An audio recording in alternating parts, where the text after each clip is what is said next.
no voice. You dig what I'm saying?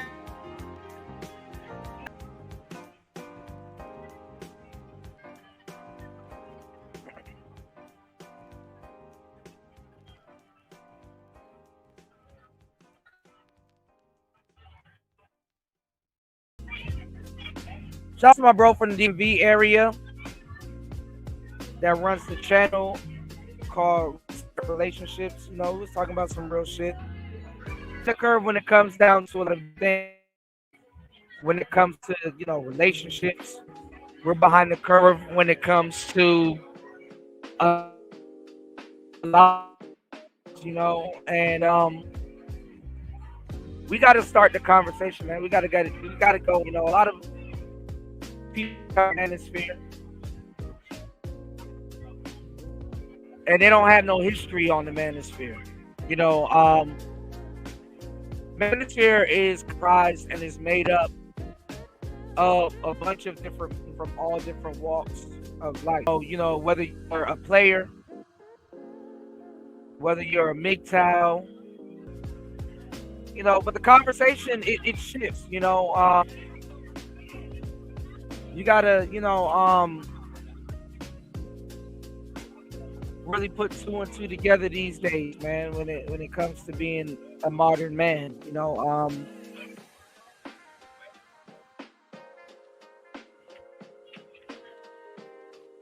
relationships are.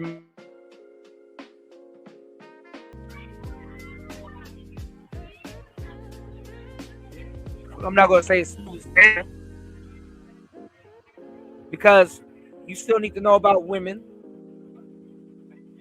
and you still need to know about how to properly handle yourself in the relationship. You know, that's actually where the most game is built. Most game a man will ever have is built in a relationship. And that's the thing, you know, a lot of our brothers, they're not built for, you know, long-term relationships. They're not built for some of the things that they want to talk about and do on these, you know, on these live streams, these airways, you know. And you got a lot of new men now picking up microphones and speaking. And modern man has a voice right now. And the crazy part about being the guy, or one of the guys, that us in this new generation, it's more lucrative, not even lucrative, more that you're not copying other men, which we're being copied a lot. You know, us in this space, we're being copied a lot.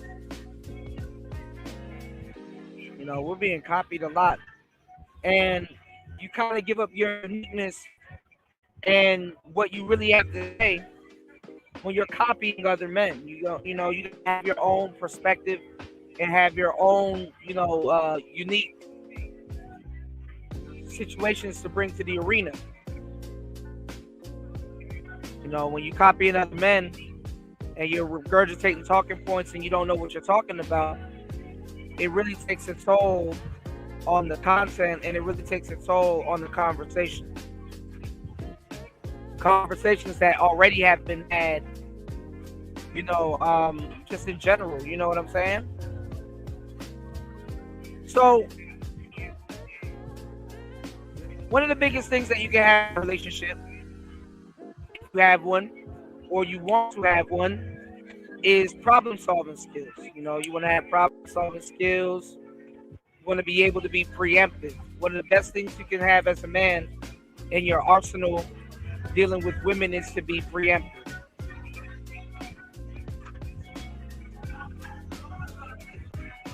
You got to be able to have the ability to stop problems before they start. And the good thing about relationships is that you can stop a lot.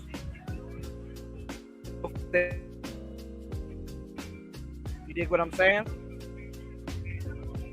But you gotta be preemptive. And then you also got to know what type of woman you're with. You know what I'm saying? Are you compatible with the woman that you're with? Is she taking heed to what you're saying? Does she take you serious? You know, these things damn near have to be answered before you even get into a relationship with someone.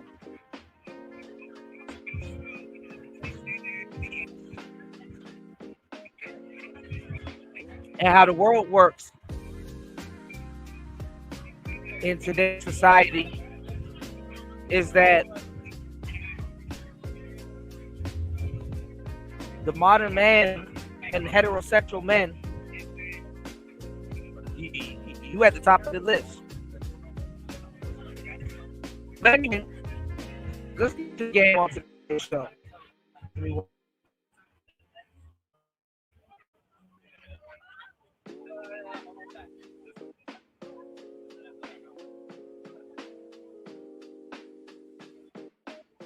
second.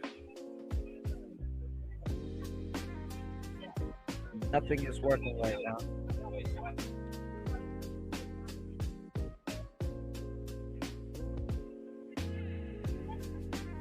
Hold up. I don't know why it's not working. Man, Streamyards is tripping, man. Give me 1 second. Absolutely, absolutely. Communication and respect definitely goes.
All right, here we go.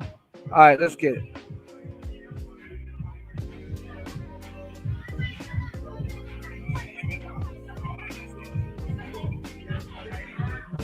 All right, let's go. What's going on, y'all? It's your boy Alex. Shout out to the Elite Fleet. Make sure you like and subscribe so you can become a member of the Elite Fleet. And I didn't even wait until I got back home to my new studio to make this video because I wanted to make this video hot off the press right while I'm thinking about it. Because I just had a conversation about this in the gym. I want to explain you something to you guys. I need men today to stop thinking women are stupid. Let it breathe, run it back. I need men today to stop thinking women are stupid. Because here's an early gym. I'm gonna be honest with you. If you're gonna ask me to look at things objectively, I'd argue modern women are smarter than men by a lot. Now I'm gonna tell you some real shit. Depending on where you are, a lot of them bitches are stupid. But that doesn't or shouldn't hinder you from learning or soaking up the game. Let's get it. And I'm going to explain to you in this video why. First of all, you guys make one big mistake. You think because it's a fact that men think more logically than women do, that means they're smarter than women. It does not. All right? Logical thinking does not equate to overall intelligence because you have emotional intelligence. Just because women are emotional does not mean that they are not smart because they don't think in a logical manner. First of all, guys, understand what logical means. That means 1 + 1 = 2, right?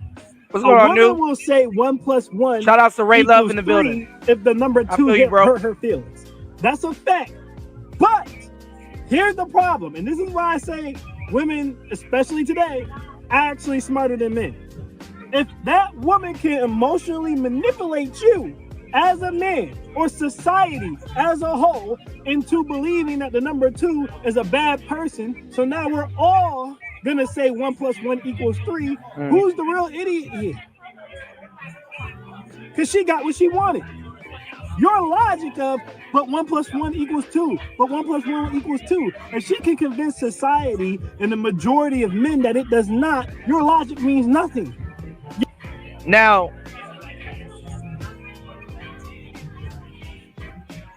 he's correct about that a little bit. A lot of dudes, they don't even use as much logic as they think they do. They don't use as much logic as they think they do. And then some dudes, you paint yourself in a corner by using too much logic.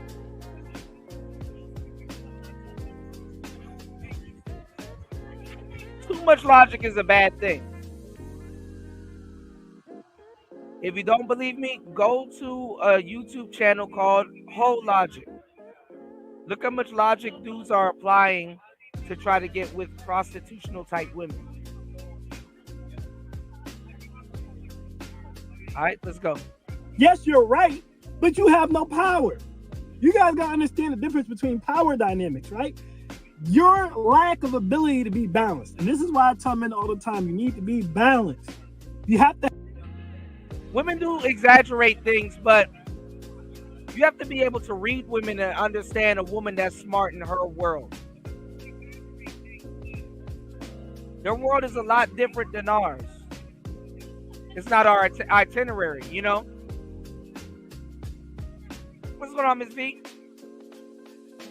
They are absolutely smart when it comes to their world. A lot of times, too, what men are saying is literally what you're saying doesn't fly in the real world, but forget that women can dominate the world that they live in, whether it's realistic or not. All right, let's go. Have a touch of femininity in you, or you're never going to get submission from women. Just like I tell men, you need to have alpha and beta in you, right? Because there's moments that call for you to be an alpha. There's moments that call for you to be a beta. If you're alpha all the time, you're an idiot. If you're in your masculine 24/7 and you don't have an ability to tap into your feminine when you need to. And that's why I wrote a book, which I will put in the chat right now, that you can actually go get for free. You know, talking about Sigma males dating post-COVID. Very revolutionary book. Really good book. Go pick it up. It is $35, but you can type in 0 or how much you would like to pay for the book in the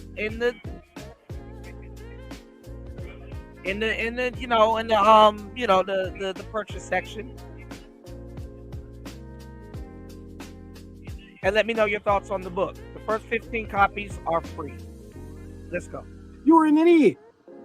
You need balance in all things, because then you can understand stuff. Emotional intelligence and manipulation is a strong tactic, and they be kicking men's behinds with this tactic all the time. I'll give you some prime examples. Let's really get into it. Let's really talk about this, right? Women have convinced men that being a real man, right, is based upon what you do for women. First of all, the fact that women have even convinced men that they have the right to tell you what a real man is alone shows their intelligence. How is a woman going to tell a man what a real man is? Is she a man? No. Will she ever be a man? No. Will she ever experience life as a man? No. Will she ever go through what we go through as men? Absolutely not. Will she know what it's like to deal with our hormones, to deal with testosterone? No, she doesn't. She doesn't even care. You understand what I'm saying to you? Not only does she not know, she doesn't care. What she's done, world, right, is manipulated you into believing that you're not a real man unless you do what she wants you to do. I want you guys to really pay attention to what they consider to be real men. And that's in her world. A lot of women don't know what they're talking about, but a lot of them do. When it comes to the men that they give attention to. All right? That's in her world. Women, when you first meet them, they will teach you how to treat them. All right? So, let's get it. Men, this is the average woman. Not even just women. They convince men of this. People say you're a... Now, in the real world, they're just throwing shit at the wall, hoping that it sticks. They're just throwing shit at the wall, hoping that it sticks. But to a lot of men, shit sticks. Let's get it. Real man what? Right? If you're a protector and you're a provider. If you're not a protector and provider, then you're not a real man. Now, here's the key. Who are you protecting and providing for? Women. Now, if you have children, obviously your children will be included, right? And when they make statements like that, it's vague. Very vague. It's a vague statement. Let's go. Hey, but let me tell you something. If you protect and provide for your children, but not their baby mother, right? Not your woman, people will attack you. If you're in a relationship, this is what I'm saying. If you're in a relationship, right? You break up with the woman you had children with. You protect and provide for your kids, but not her. People will tell you that you're not a real man. They'll tell you, well, your kids ain't good if their mama ain't good. Now, let's reverse this. If a woman has kids with you, right? And she breaks up with you, will anyone attack her femininity because she's not doing what she's supposed to be doing to you, for you? Will anyone ever tell a woman? Will women even allow anyone to tell them, well, you're not a real feminine woman, because if you were a real feminine woman, if you were a real woman, you would still nurture and care for their father, because if their father is not okay, then your kids are okay. It would never happen. You know what's funny? If a man tries to comment on what femininity is, or what a woman should be doing, or what a real woman is, in any way, shape, or form, and this is universal, you know what women will do? They will tell you you're being sassy. They will tell you stay out of women's business. They won't even allow you to dictate what a real woman is and isn't. But men allow women stupidly to dictate what a real man is and isn't all the damn time. All the damn time. When they shouldn't even be included in the conversation about masculinity or what a real man is, because they're not men. This is not a conversation they should even speak on, but they do it all the time, and you fools allow them to. Why? Because you want a crumb of V-Box. That's why you allow this to happen, because you want a sprinkle of V-Box, right? Let's go even deeper into what I'm just saying right now. Women have convinced you men, happy wife, happy life. You never hear happy. Now, a lot of men are raised by women, multiple women, aunties, nieces. Well, I wouldn't say niece, but cousins, grandma, mom, hell, sister.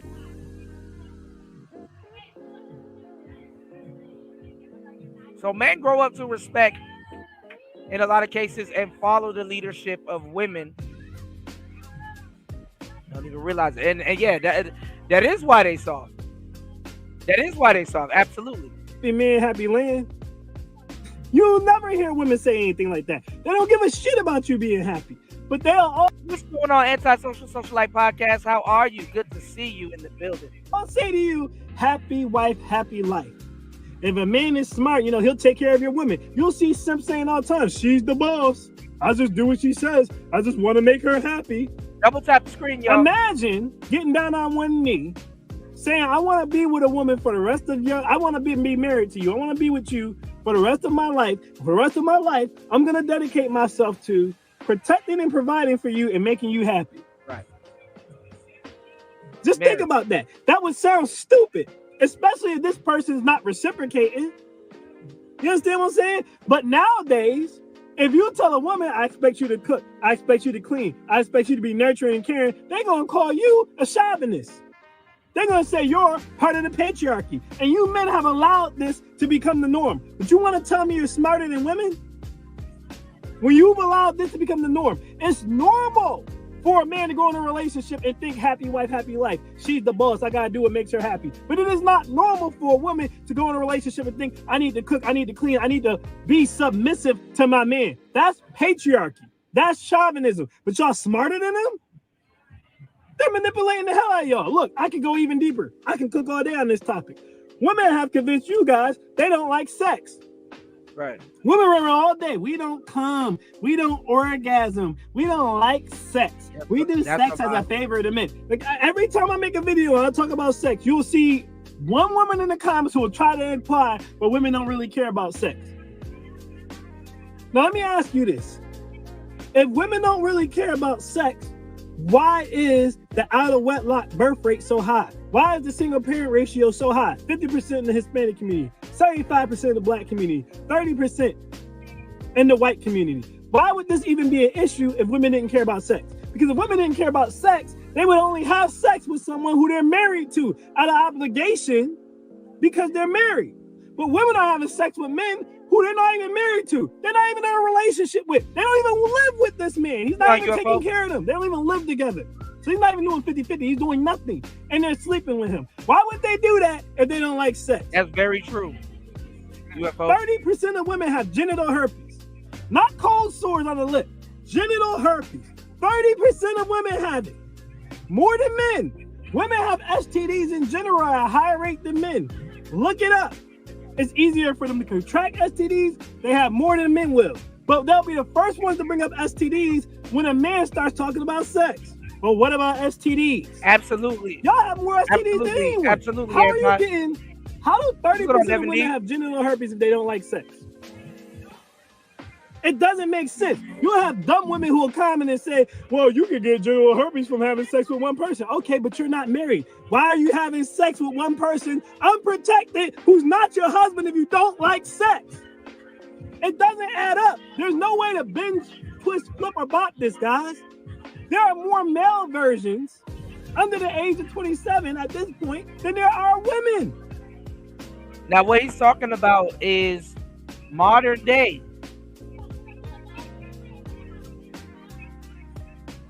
He's talking about modern day. He's talking about modern day. Let's get it. 30% of men, and this a lot of dudes are virgins cruising for a goddamn bruising. Let's go. Generation under the age of 27 are virgins. Less than 20% of women are, but they don't like sex. You go to a concert, you see women throwing their bras on the stage, throwing their panties on the stage at a random celebrity who they don't know, letting them grind all up on them, letting them touch all up on them. Women love strangers. They don't know this man, but they don't like sex. Well, why else would they do that? Why else would they do that? You got women out here getting trained right on them, all types of stuff, but they're going to convince you they don't like sex. They come more than we do, and this is a fact. They can come multiple times when we can't, and this is a fact, in one sex session, but they don't like sex. They have more nerve endings in their vagina than we have on our penis, especially if you're circumcised, but they don't like sex. But they've convinced you guys of this. But you're trying to tell me women are dumb. You're trying to tell me women aren't smart. You're trying to tell me men are smarter than women. I can go deeper than that. All right? Allow me to keep cooking. Let's go even deeper than that. Let's just stay on sex, because that's the topic we are right now. If a woman is out here in her youth, right, sleeping around, getting to the money, right, getting her bag and sleeping around, not committing, not being up under the thumb of a man, she's looked at as strong and independent, successful, an alpha woman. This is looked at as a good thing for her.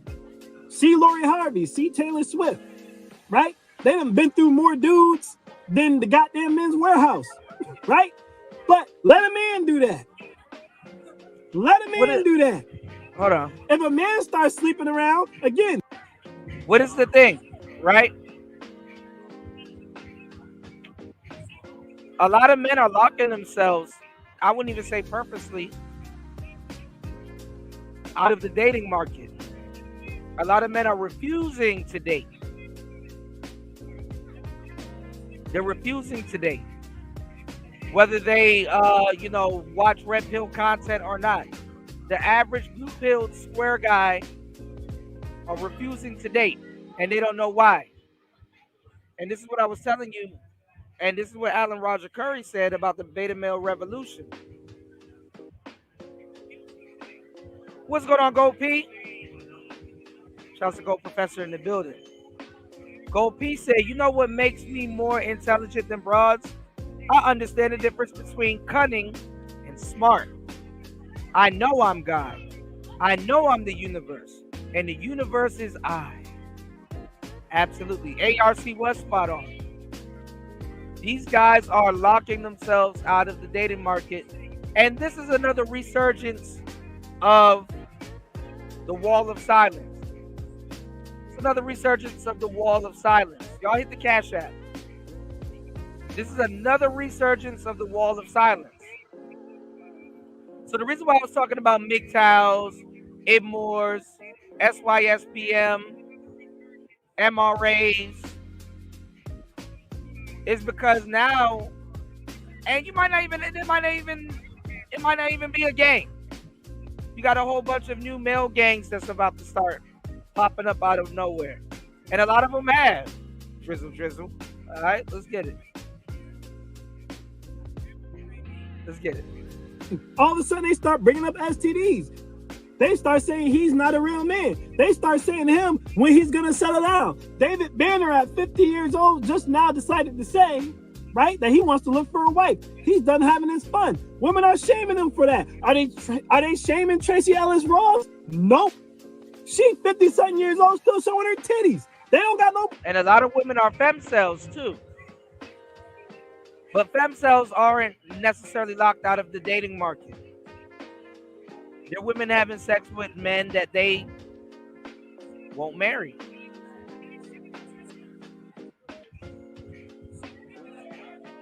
And in another world, you can say that's a wild concept, but it's not. It's actually very normal in today's society. Let's get it. Problem with that, but she still got it. But David Banner, they have a problem with. Why? Right, Devin D. Because David Banner ain't sharing his money with women. Same thing with Cam Newton. And y'all trying to tell me these women are dumb? They're not. I said they emotionally manipulate you guys all the time. All the time. Y'all trying to tell me they're dumb. You see Cam Newton. He gets called a broken man for creating single mothers. You see Nick Cannon. He gets called a broken man for creating single mothers. You see Future. He gets called a broken man for creating single mothers. These men are so broken, but all these women still want to sleep with them. But I digress, right?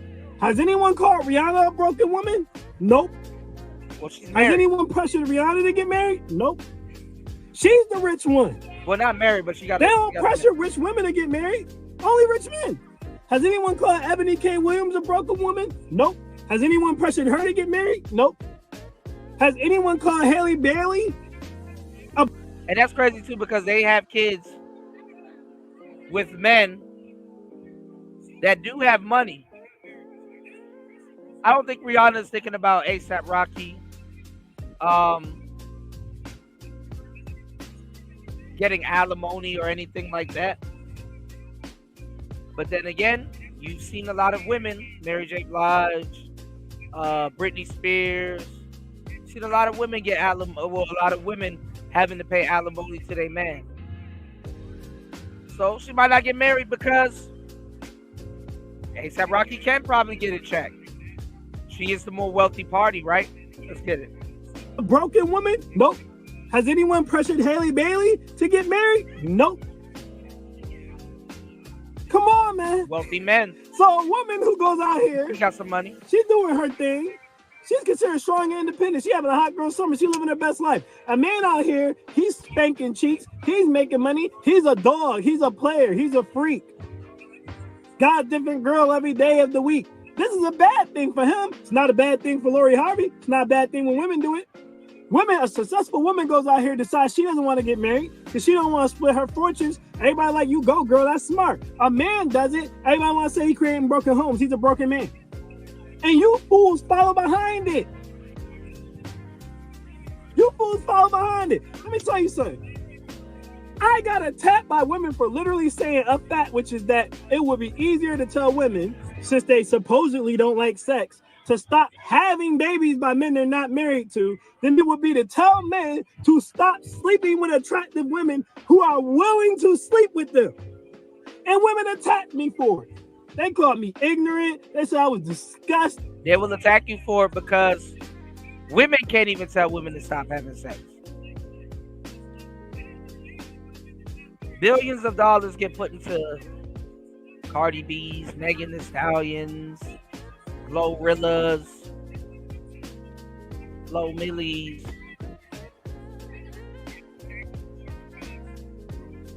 And it's really about them having their sexual liberation.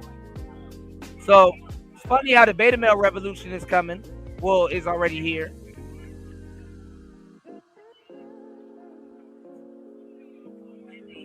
And you got alpha men even not even participating. Unless they're doing what Cam Newton is doing.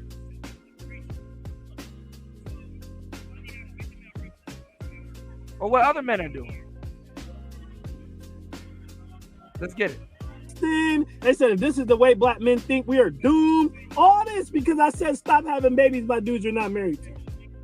That's literally, biologically, men are wired to spread their seed to the most attractive women they can. So if a man has money like Future, money like Nick Cannon, money like Cam Newton, it's in his nature to run around and spread his seed. I'm not saying he should do it because he's costing himself money, but it's literally in his... Not going in on the Ebony K. Williams or the women that Cam Newton spoke to. Those women are even freezing their eggs to have the type of babies that they claim that they want at an older age. Nature. It's in a woman's nature to pick a man who's successful and can provide and try to lock him down. But if I say women should do that, stop having babies by dudes who won't marry you because he ain't locked you down, I get attacked. You guys understand what I'm saying? But if a woman wants to go out here and sleep around, which is literally against her biological nature and function to even do, supposedly they don't like sex, which is a lie. Any dude who knows when women are ovulating, they want to get their cheeks pounded into oblivion, but let's just roll with it. That's okay. She's strong. She's independent. She's living her best life, having a hot girl summer. She's not in the thumb of any man.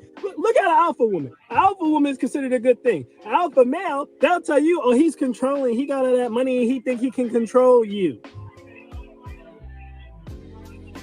You guys get what I'm saying?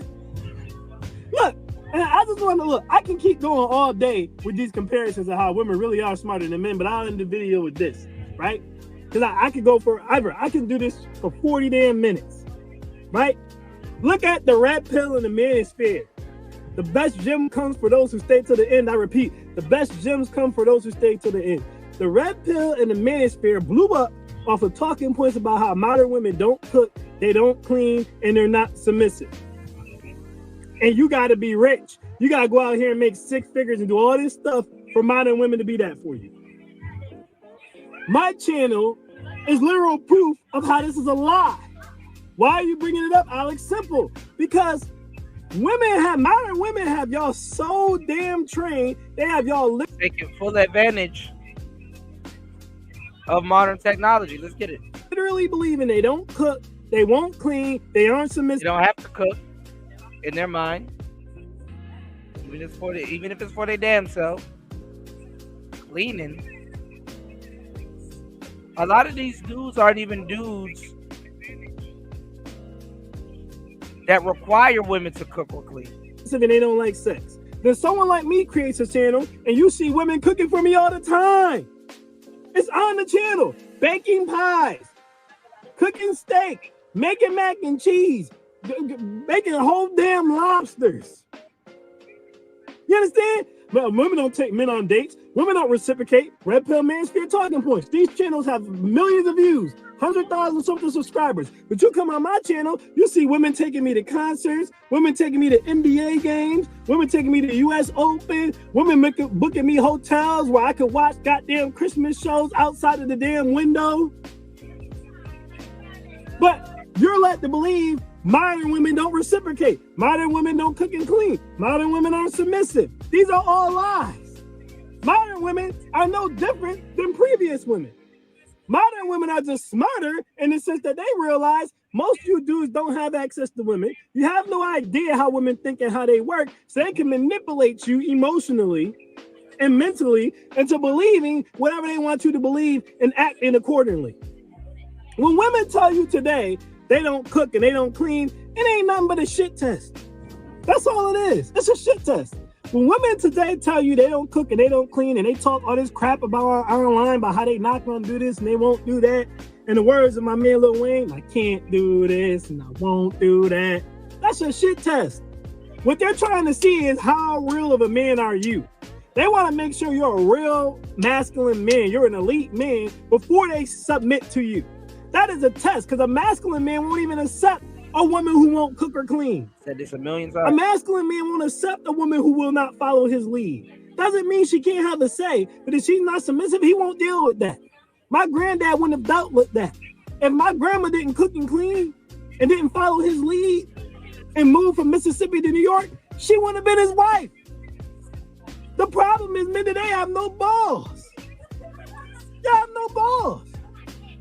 Y'all look up to these women like they're gods. I made a video. I literally said in the video, look, we can end this whole single parent nonsense. Y'all stop having babies by dudes you're not married to. Dude, a grown man came in my comments. A grown man. Yep. How can you say that about these black women? They queens. These black women, we wouldn't even be here if it wasn't for black women. You must hate your mother. Talking like a straight girl. Nigga, you wouldn't be here if it wasn't for your father either, stupid. Women are not asexual. But again, the best jokes come for those to the end. I talked about this before. I want to say it one more time. All those women, right, who y'all seen in my shorts, baking me apple pies, cooking for me. Now they making lobsters and steaks. Taking me to... Modern man got to update himself. Men are stuck in the 1950s and in the 40s. It's not even a flex to even get women to do all of this shit nowadays, man. They took that away. They took that away from y'all. All these games and events and hotels and, you know, being reciprocating. They didn't start that way. They tested me first, but I passed the test because I'm an elite man. I'm a real masculine man. The woman y'all seen in my shorts who was baking me an apple pie, for example, right? And did all that. When I first talked to her, she was like, what do you like in a woman? I said, well, I like a woman who's very clean. I like a woman who knows how to cook, who likes to host. I like women who like to garden, like to dress up, know how to do their makeup. And one of the first things she said to me, she didn't kick back on anything except for the cooking and cleaning, of course, because it's a shit test. So she said, well, I like a man who could cook too. I said, okay, that's what's up. I don't know how to cook. I know how to fix things. I know how to build things. I know how to repair things. I know how to grind. I know how to work. I know how to get to the bag. That's what I know how to do. I know how to fight. I know how to shoot guns. That's what I know how to do. I don't know how to cook. I ain't cooking for you.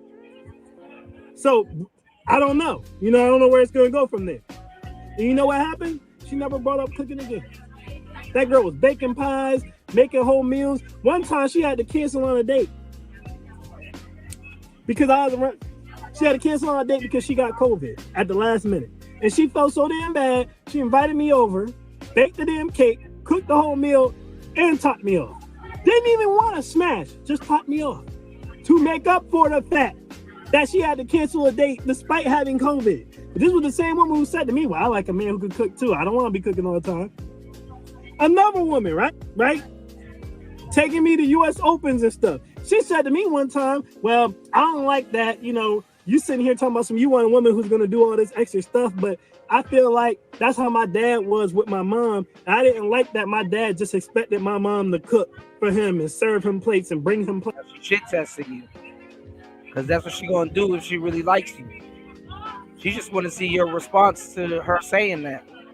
Because I told her I expect to be... If she can do that. To serve. She's like, I don't like that my dad expected for my mom to serve him. I said, let me ask you this.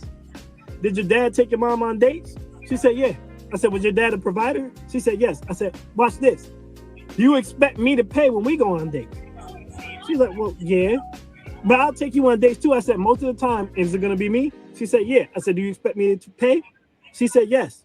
I said, do you expect, if we go long term, for me to be a provider? She said, yeah. Do you expect me to protect you? She said, well, yeah. I said, so why can't I expect you to cook me dinner and bring me a plate? And y'all know what she did? She didn't say nothing. She went in the kitchen, brought me a plate. It never came up again. From that day forward, she's been bringing me plates, serving me food. I'm saying that to you guys to say, modern women are just as submissive as they've always been. Modern women have just wisened up to the fact that they don't have to do that for most of you dudes, because you dudes don't demand nothing. Why do you think I always tell you guys, you gotta have a standard for a woman to even meet? You need to come into relationships with standards. Y'all don't have no standards. So they manipulate you guys into thinking they're not gonna do stuff that they do all the time for the right man, which has created the red pill, which has created the manosphere, which has created all these angry incels, when the reality is they wouldn't be incels if they were just masculine men that hit the gym, got their money up, set some damn standards for themselves. Now, that's not all the way true. What really created the red pill was lack of sex and relationships first. Dudes are trying to figure out how to get sex and relationships first. All of that stuff falls under the guise of relationships. All right, let's go. Wouldn't have these problems if they stopped listening to women's nonsense about how they don't like sex and they're not paying for this and they can't do this and they won't do that. These lies, they wouldn't have any problems. But because they're mentally weak, right, and they don't understand emotional manipulation, they think emotions make you weak. They crashing out online. How come women aren't doing this? Women aren't doing that. They are for masculine men. For masculine men, there's nothing weak about being emotional. Emotional intelligence is very smart. If your car breaks down, guys, if you're in the middle of the highway and you get a flat tire, a man, because he's logical, thinks I'm going to pull over, take the tire off, put on the backup tire, seal it back in, then I'll drive to a shop and get a new tire the next day. A woman, when her tire pops on the highway, she's going to pull over. Yes, she's going to react emotionally, right? She's going to have fear and she's going to panic. So she's going to freak out, maybe call her dad, blah, blah, blah. But guess what else she's going to do? She's going to get out of the car, start crying, looking around the car like she don't know what's going on, because she knows a masculine man is going to pull over and say, hey, what's wrong? Oh, I've got a flat tire. Oh, what do I do? Most of these women know how to change the tire, by the way. This is manipulation. What do I do? And the man's going to change the tire for free. You got your hands dirty. Change the damn tire for her, trying to be a real man. She gets to sit there and look cute and be pretty. What's going on? You want to say one's better than the other. Being logical isn't any better than being emotional, especially if you don't understand emotional intelligence and manipulation. This is what I'm trying to say to you guys. Women have manipulated you into being second class in your own damn marriage. But y'all want to tell me they're dumb. Women are very intelligent. And hopefully you men watch this video and literally hear what I'm saying, so that you can have a quality marriage and a quality girlfriend and a quality life. Because y'all getting your ass kicked out here. Modern women are messing y'all up. Either way, y'all, that's my thoughts on that. I am Alex and I am out, y'all. Peace. All right. If I'm alone, so I like two. We're going to talk about that trial a little bit later. I got a pre-record for that. But yeah. Antisocial Socialite Podcast says he has cognitive dissonance because he wants to blame the women, but he understands that women have a biological imperative and men have to meet it. Most men can't. Yeah, modern man is behind. Modern man will look at a guy getting cooperation as a huge feat. All right. Now, getting back to something we was looking at before.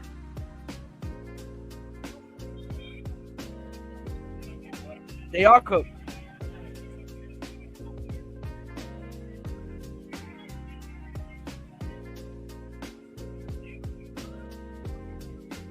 What's happening in politics? Deficit, and get this, he plans on doing what I call a Trump sales tax, which is basically he's going to put a 20% tax on everyday necessities that economists have estimated will cost the average American $4,000 more a year, which is why Goldman Sachs, which is why Moody's, which is why Wharton School of Business, which is why 16 And I ain't gonna lie, they rely on Goldman Sachs a little bit too much, but all right, let's go. Nobel laureates What else, Skyfall? have collectively determined, after analyzing our plans, one, mine would strengthen the economy, his would weaken. Gold P said, no, they are cunning, not smart. Manipulation requires cunning type mindsets. Hey, you right about that. Goldman, goddamn it, Goldman Sachs ain't gonna get you out of this. But he said, no, they're cunning, not smart. Manipulation requires the cunning type mindsets. If they were so smart, they wouldn't get caught doing the dumb stuff. Gold P. Shout out to Gold Professor. Absolutely. UFO Kamikaze says women want to be validated by men, by the men they want, instead of validating thirsty ass niggas competing for it from her. You think dudes would know this by now? But guess what? They need the new age people regurgitating what they've heard in the manosphere to repeat this.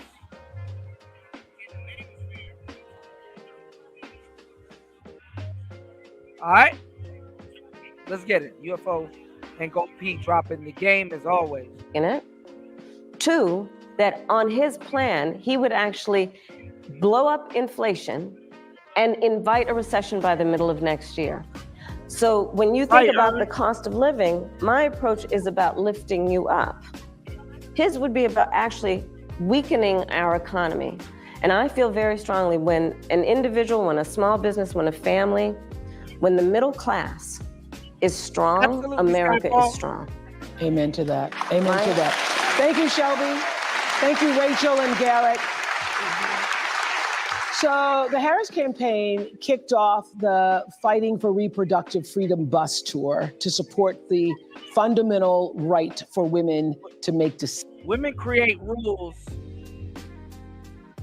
for guys that they semi-like or don't like. And they break rules for men that they like and love. Decisions about our own bodies. And here is a short tape on that. I did something that nobody thought was possible. I got rid of Roe v. Wade. After Roe v. Wade was overturned, Tennessee put forth a ban immediately that banned all abortion with no exceptions. Abortion bans are not pro-life. They are pro-poverty and pro-inequality. It's been over 2 years since a 5-4 ruling by the Supreme Court ended Roe versus Wade, the landmark case that provided nearly 50 years of abortion rights across the United States. Since then, hold on. Shout outs to Gold P. Dropping the huge.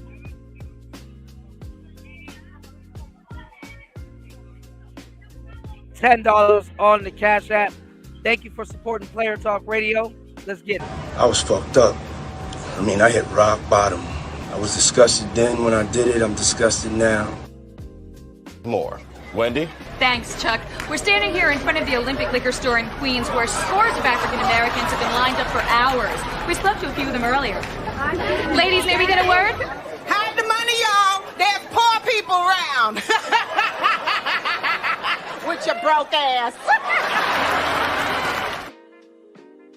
abortions have been banned in over a dozen states. Many women and doctors say, shout out to Gold P. The limits on reproductive rights have forced them into unimaginable situations. These policies do not reflect evidence-based medical practice. They do not keep my patients safe.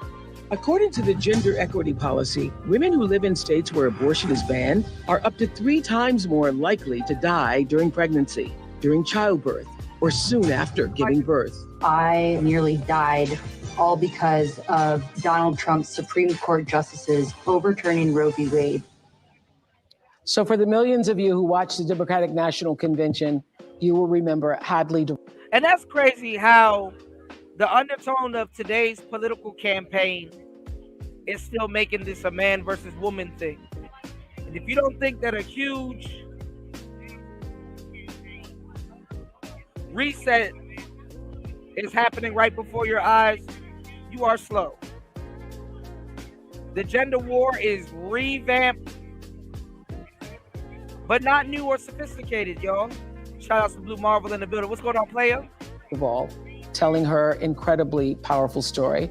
In case you didn't see it, here's just a brief look. Growing up, I was an all-American girl. Varsity soccer captain, cheerleading captain, homecoming queen, and survivor. Modern women are still being duped by feminism today to not live the life that they want. And they're indulging in, they're indulging in having to, the economy, having to work.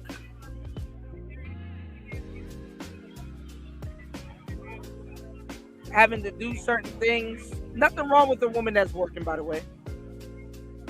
Nothing wrong with a woman that's providing her to, for herself, by the way. But if you think Oprah and Kamala is going to tame the Impala,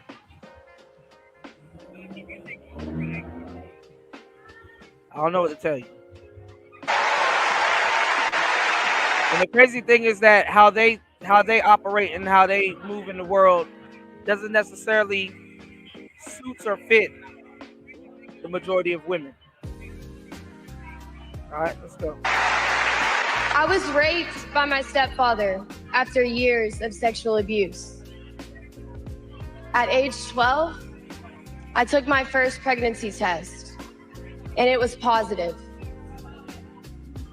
Hadley is here. And they're still using extremes. They're still using extremes to make a point. Here, stand up, Hadley.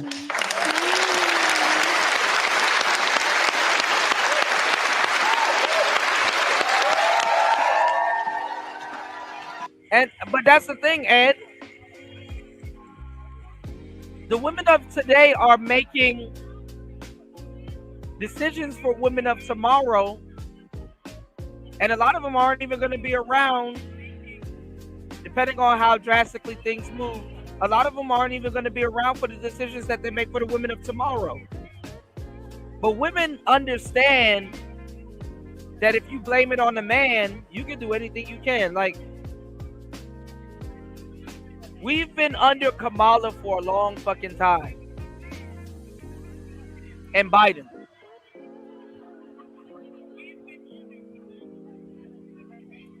Where's the change? What's going on, Royce J? They get to lie with reckless. Oh, Jesus Christ. Oh, Jesus Christ, Royce J. They get to lie with reckless abandon. Lord have mercy.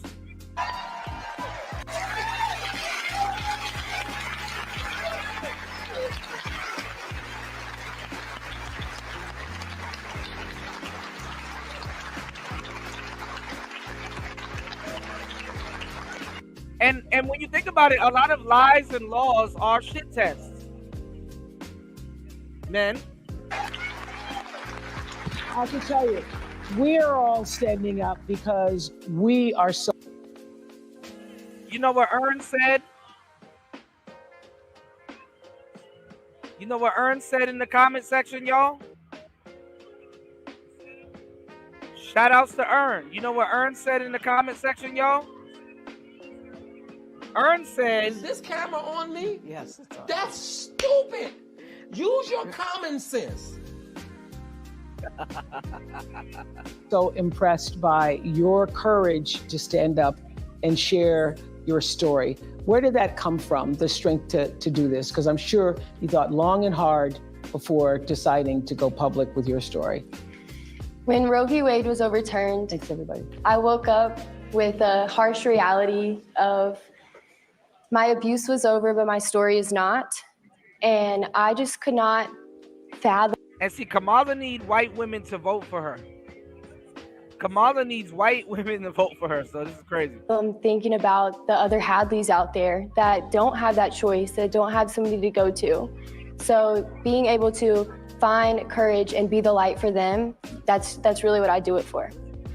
And so, what's going on, Beach? My girl Beach is in the building. I'm so glad you're here. Now, Beach, I posed a question because I am not against fraternities or sororities. And you are the person that I really wanted to ask this question to because I know I will get an honest answer either way, right? Now, you know how they like to say, oh, well, Martin Luther King, Obama, Shaq, Jesse Jackson, Reverend Al Sharpton, all of these guys, they're boule. They are in a black secret society, which ain't so secret no more. And they are either like, in a fraternity or a sorority. And I think they said that Kamala is in a sorority. And I posed a question that you guys can answer in the chat. I posed a question. Because people are adjacent and people are fully into it. I don't think they said Oprah is in a sorority. I'm not sure if Oprah is in one. She probably is. Do you believe that, or would you feel some type of way? Because, the average person doesn't really think about stuff like this. Would you feel some type of way if you're following somebody in a fraternity or a sorority? And you're not in that fraternity or that sorority, or you don't know their values, their beliefs. You don't know their chain of command. You don't know how it works. Would you follow somebody that's in a fraternity or a sorority and it has nothing to do with you? Do you feel some type of way?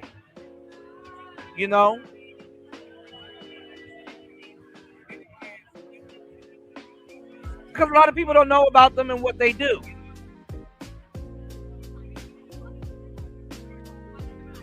Yeah, I am Brian Will. Man, listen, I caught a flat tire today. I got to go figure out how to, I got to figure out how to fix this flat tire. I got to find fix a flat or something, y'all. We got a flat tire. I can't do my weekly vlogs anymore. At the moment, I got to figure it out.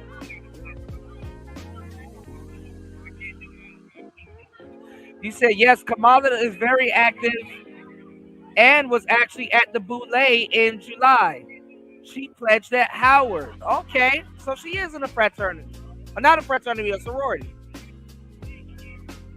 So, should we be alarmed? Like, should the average person follow somebody that's in a sorority or fraternity that they may not know about? Because, you know, it's like protocol and different things. Like, you know, a lot of people will say, hey, I wouldn't follow somebody that's in a secret society or in something that I don't know about. It's weird. You said, but MLK's wife, Coretta, was in the same sorority and Obama's wife.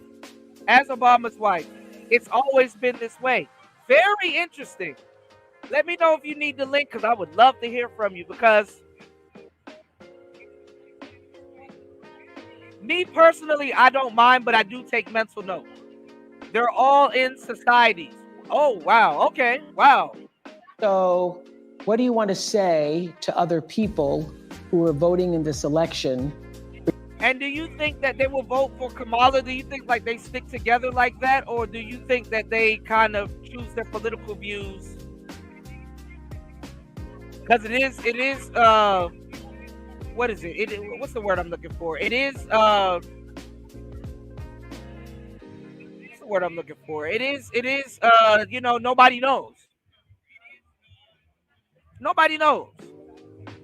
Nobody really knows who they're voting for. So do you think, is it politics over the sisterhood? Is it politics over fraternity? Is it politics over, or do they all come to like an agreement and say, hey, we're voting for this? Regarding what happened to you and what that means. Okay, I understand. I respect that. You can't wait until it's too late to care about reproductive health care, because then it's too late.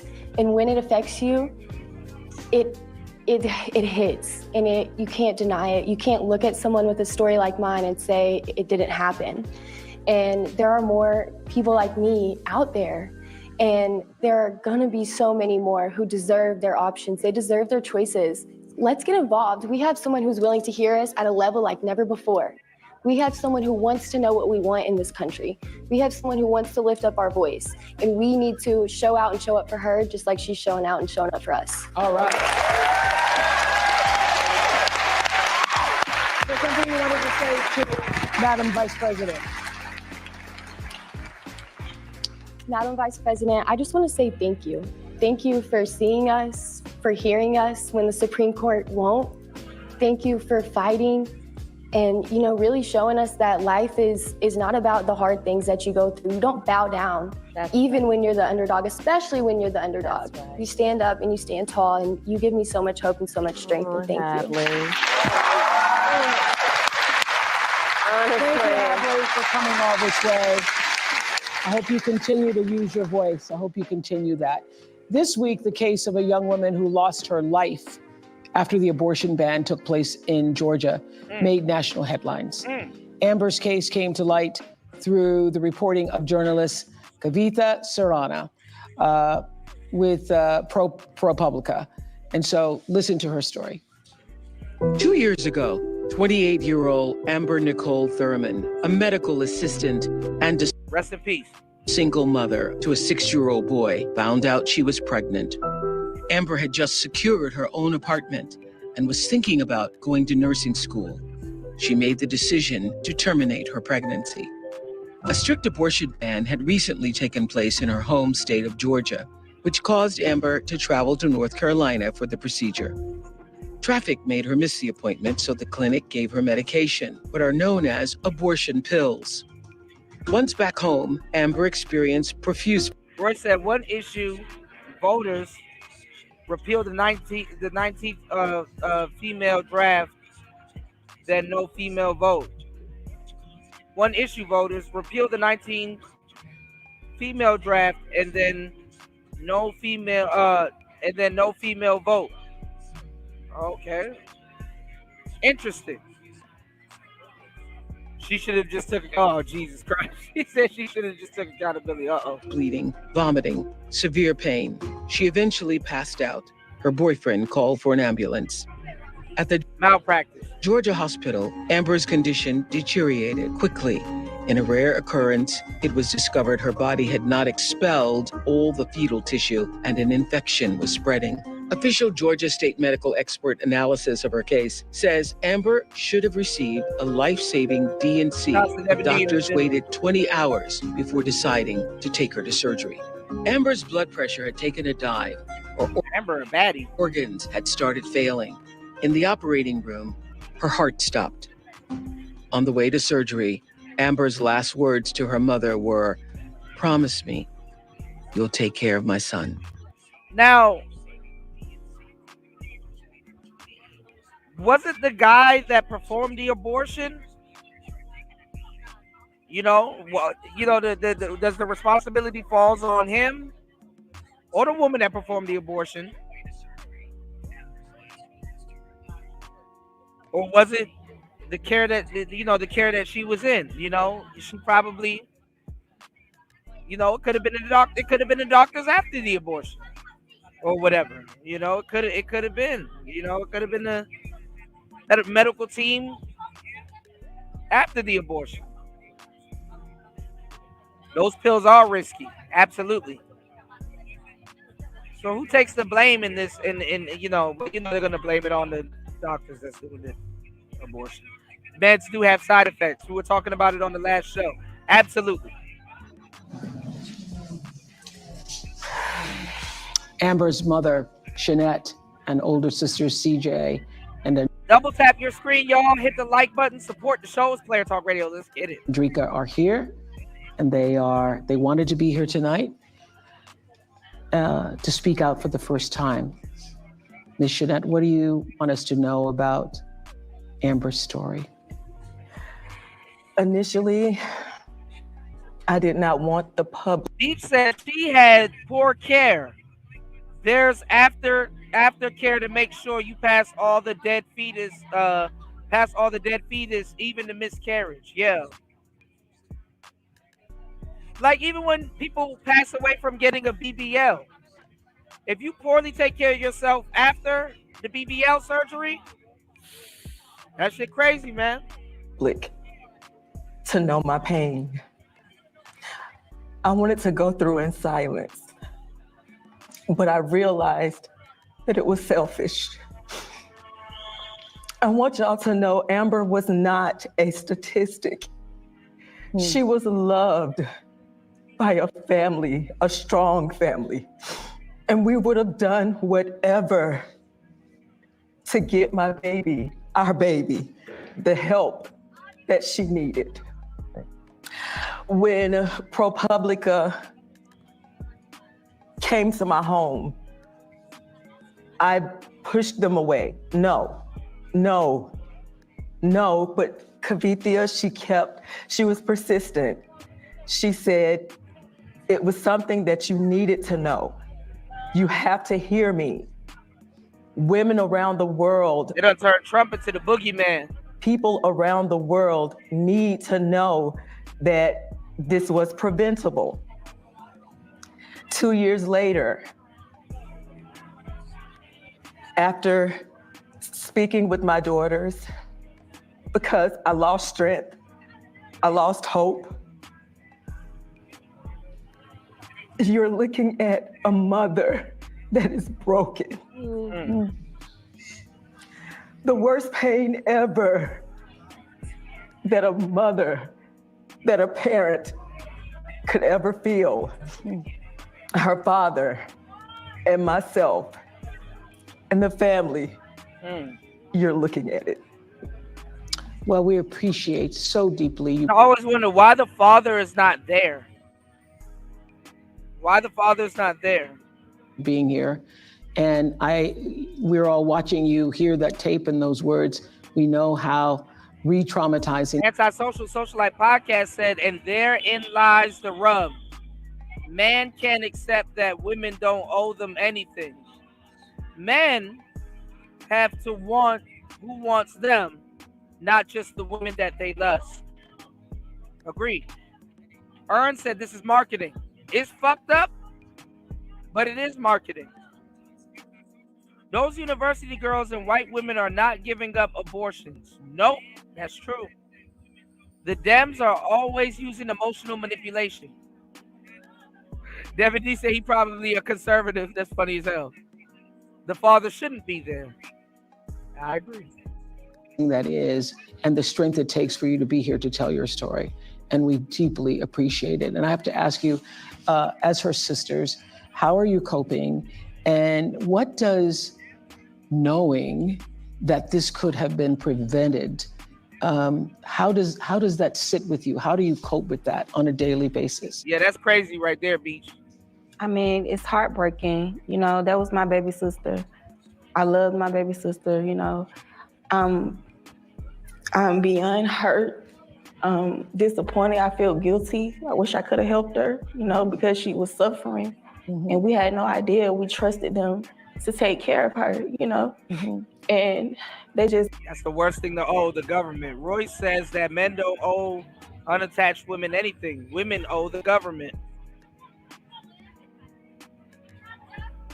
I'm not going to say that the government has your best interests, but oh Lord, we're going to restore black families. We got to see how this is going to play out, y'all. Let her die because of some stupid abortion ban. They treated her like she was just another number. Mm-hmm. They didn't care for her as if, you know, she was their daughter or their, you know, granddaughter. Yeah. You know, and she's not here. She'll never come back. Yeah. Andrika, what do you want to say? I want to say that it's very disheartening that my sister was allowed to suffer for 20 hours. Damn. She suffered. It was nothing that we could do to help her. We trusted the healthcare professionals to do their job and save her, but they failed her. Well, I think the most powerful thing that you've said here, Ms. Shanette. So are they saying it's the first procedure or it was the procedure after she... I'm confused. Hold on. Is that your daughter is not a statistic. She had a life. She was loved by her sisters, loved by her family, loved by those who knew her. And she's not just a statistic. And we are happy to speak her name tonight in... Anti, you are pretty dark. That's dark. Shout outs to Beach. In this room, talking about what this country needs in terms of reproductive rights and freedom. What do you want to say, Madam Vice President? I'm just so sorry. And the courage that you all have shown is extraordinary, because also you just learned about how it is that she died. And they just recently learned. Yes. How? Yeah. Yeah, I think the pill that she took probably really fucked her up bad, man. And Amber's mom shared with me that the word over and over again in her mind is preventable. See, I think that abortion should be a last. I think abortion should be a last, a last resort. But we know there's people out here using abortion as a form of birth control. That's the part I don't like.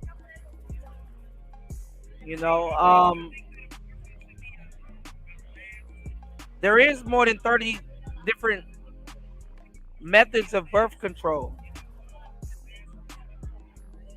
But I just don't like people using abortion as a form, or I guess you could say the 31st method of birth control. Beach said, I know a lady that can make a potion. Shit. They will turn to sorcery by any means. Not having a baby. Hey, that's some real shit.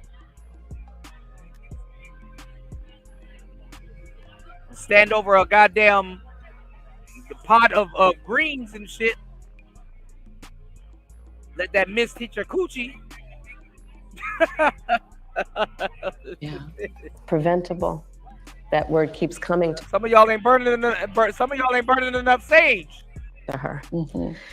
And Pray that baby will fall for you. this story is a story that is sadly not the only story of what has been happening since these bans have taken place. And Now, what I was told, what's going on, LT, man?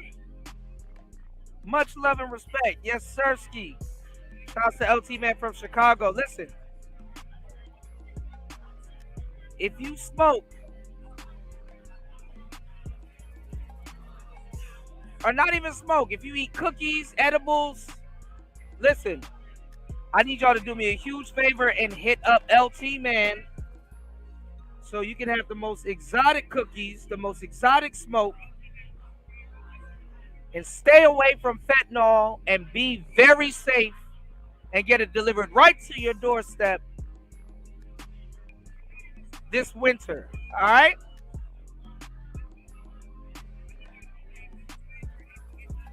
Let them know that Kuda sent you, and you get some gifts, man. You get a discount and you get some gifts. All right? Yeah, that's crazy, Beats. Yeah, like before abortion, women wanted to, terminate the, the child. And I'm not even gonna lie, a lot of shit happens in between. A lot of shit happens in between the actual 9 months of pregnancy. Yeah, in the north, Devin D, absolutely it snows. Absolutely. It gets where I'm at, it gets cold for like about a month. But you gotta wear like sweatpants, maybe like a windbreaker, and all that good shit. You get that breeze. Hit the like button, support the show, guys.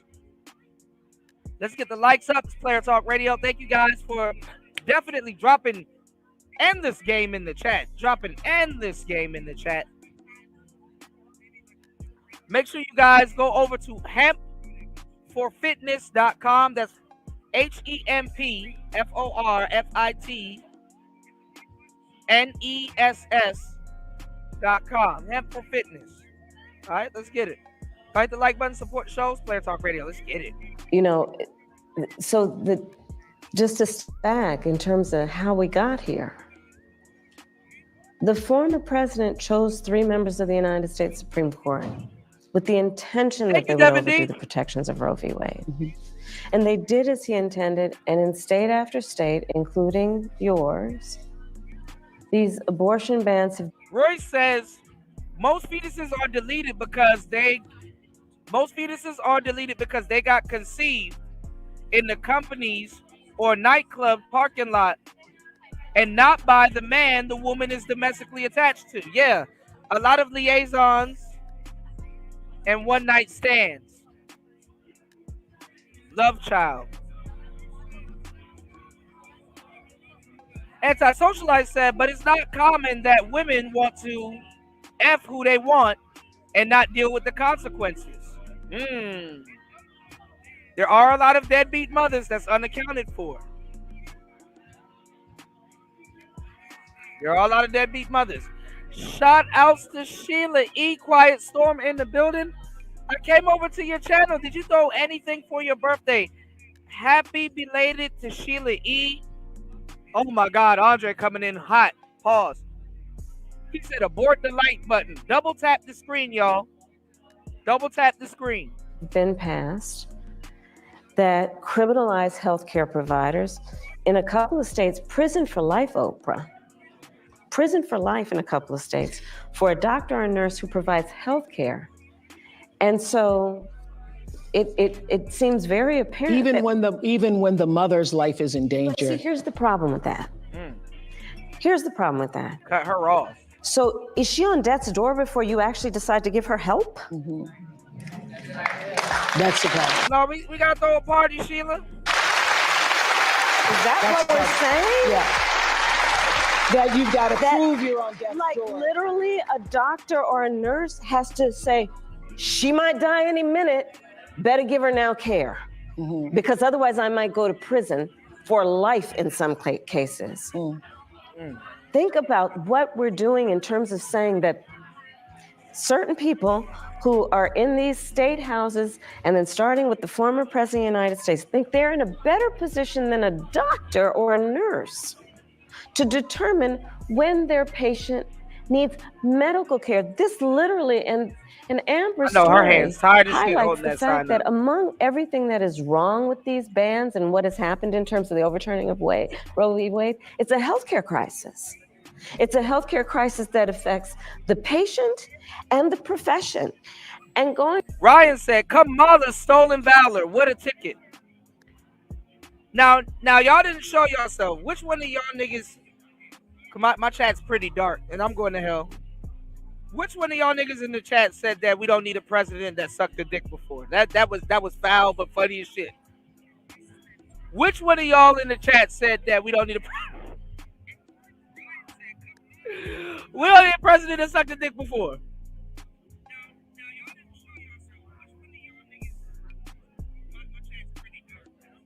See, I didn't know that, Beach. You know what I found out too? That she is a stepmother. So I gotta retract a lot of the stuff that I said about Kamala, because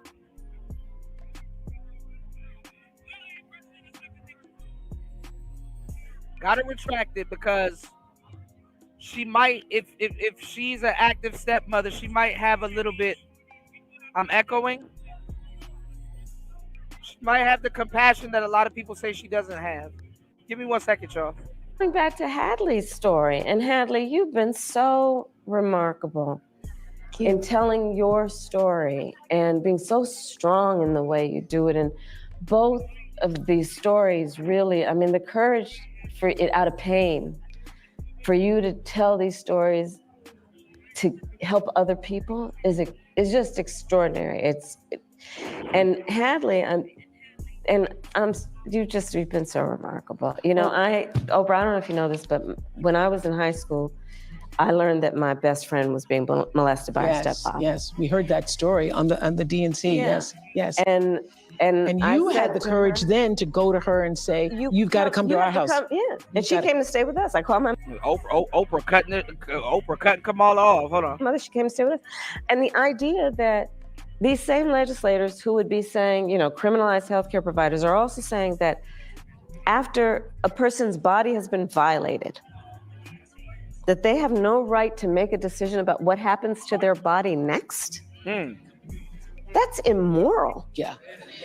I think Royce J, hey, I wouldn't put that past it. It might be a political arrangement. Absolutely. It's not just immoral. And here's what I want to say. I just don't. Yeah, why I've seen a lot of people joking, saying that Cornel West is getting the votes. But I haven't really heard much about Cornel West running for office. Believe that those legislators, that the government has a right to be in your womb. They have no right to be in your womb. Crazy government in your womb. With decisions about your womb. And one does not have to abandon their faith. Right. Or deeply held beliefs to agree the government should not be telling her what to do. Absolutely. Right? If she chooses, she will talk with her priest, her pastor, her rabbi, her imam, but not the government telling her what's in her best interest. Antisocial Socialite Podcast said, like a typical woman, Kamala taking a minority incident and hyper-focusing on that rather than the bigger picture. Well, this is a long healing process for this family.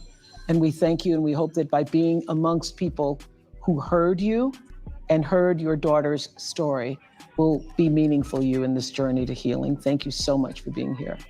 Okay, I want to also... Thank you. I want to hear from Star Walker, who is a campaign engagement organizer in Milwaukee, one of my hometowns, Milwaukee. Hi, Star. What's going on in Wisconsin? Hi, Oprah. Hi, Madam Vice President. We are fired up here in Wisconsin. I'm an engagement organizer. So I'm focused within their personal networks. As friends, family, teammates. Yeah, and by empowering people to leverage their relationships, we amplify their voices and deliver progress. You already know what that's about. We're fired up, but we also know it's a razor thin race. So just like in 2020, this is going to be won by a field margin. It's on us to roll up our sleeves and do the work. Let's make phone calls and knock on doors. Go to go.kamalaharris.com to join this people-powered movement. That way, when we look back, we won't just be remembering how we felt, we'll be remembering what we did. Woo! I love that. Royce J said, men in the U.S. have no body autonomy when it comes to the family court and the U.S. military draft. Yeah, we got King Von here, you know. Let's get it. I love that. Y'all, I love that. That's a big takeaway because we're all feeling really good right now. But what really matters is what are we going to do? What are we going to do? Thank you so much, Star. I see somebody else on the screen, Julia Roberts. Hi, Julia. And they're using all of like the older women that not the Zillennials, but the millennials would know. And it kind of lets you know the base that they're going at, because it's like the younger generation of women don't even know who these women are or their significance. Beach said it's a whole girl, 12, having a baby because she waited too late. Uh-oh. Now she's in high school riding the same bus as her kid.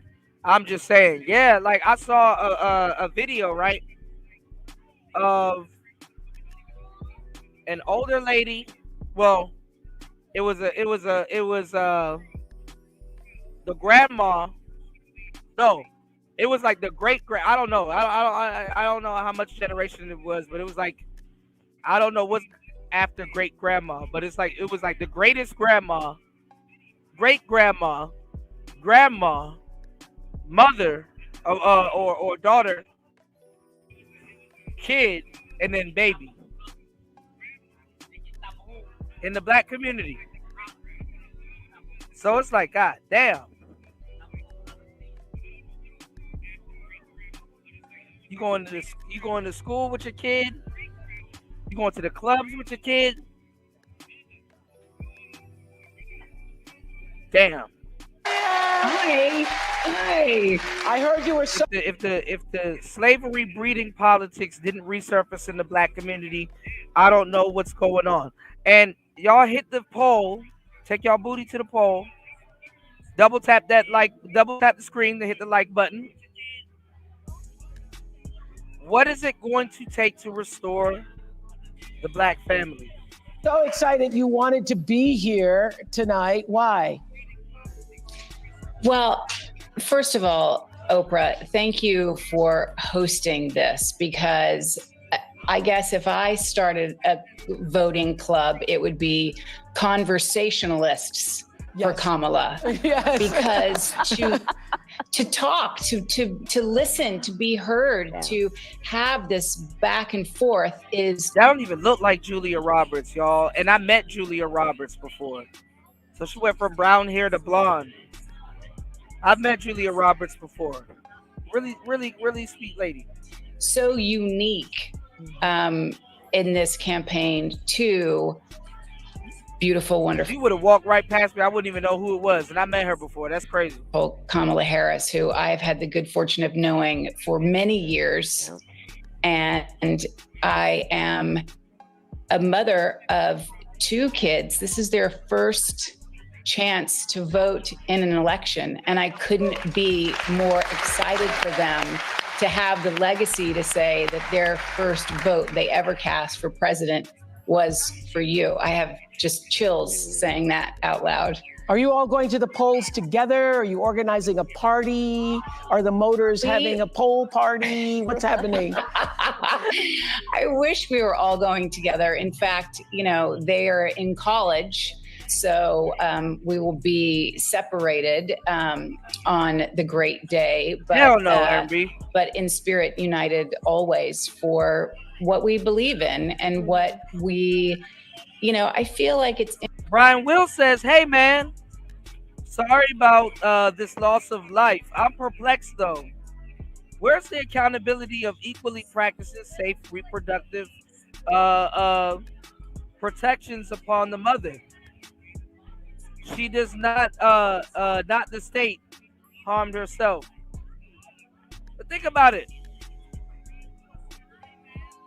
They're pushing inconsequential sex on heterosexual men in general, people in general. I'm not going to just throw men in there. So if you're pushing inconsequential sex,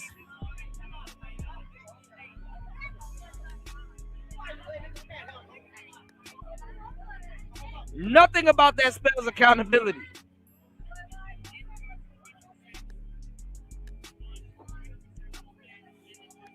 Because even in America, consequential sex, what is that? Now, consequential sex means more to men in a lot of cases.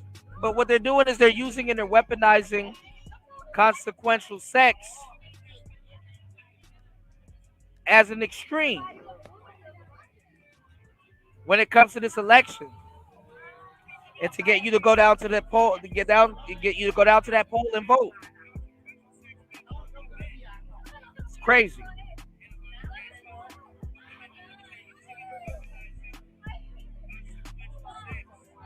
Beach says there are consequences, though, Kuda, just not unwanted child delivery. Yeah, I mean, there is.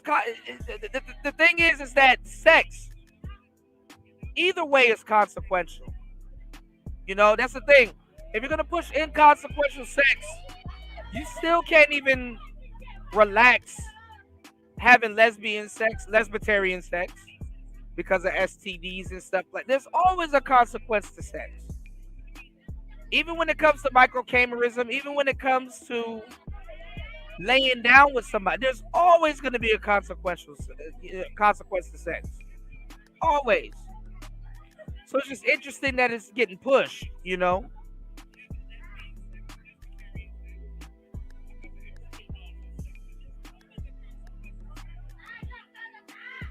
So if you're like, where's the accountability on? It's the whole point is it's on both sides. But for different reasons. My bad, y'all. My voice is gone, so I may sound like a fucking llama on today's show. It's Player Talk Radio. Y'all hit the like button, support the show. It hurts to talk. But we got to get this out. All right, it's Player Talk. Interesting. We talk so much about being Americans united for something, but this has become such a global representation of our country and what we stand for. And I get to travel internationally a lot. And I want people to say, oh, you're American? And not, oh, how's it going over there? Yes. So I want to get back to that space. Exactly. Thank you, Julia. Exactly. She's not even live. It's like a pre-record. Thank you.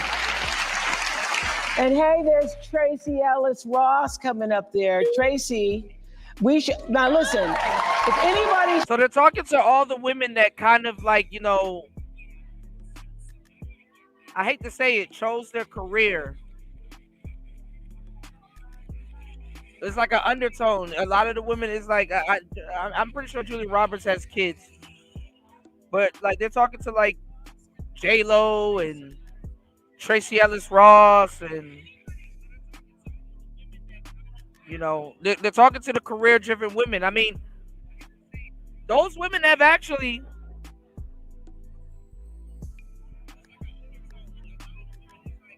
boy, her teeth big as shit. God damn. My bad. I just looked at the screen. God damn, her teeth big as shit. I'm looking at this shit off my phone. My laptop screen's fuck. If I look at my laptop screen, I'll fuck around and have a seizure. Her teeth big as shit. God damn. Anyway.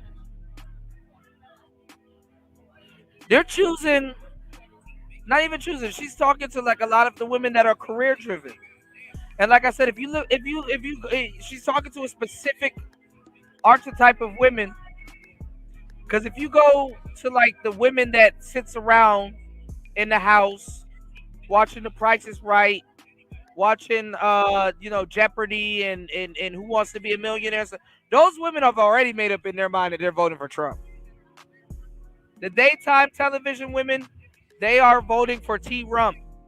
What's going on, Fasting?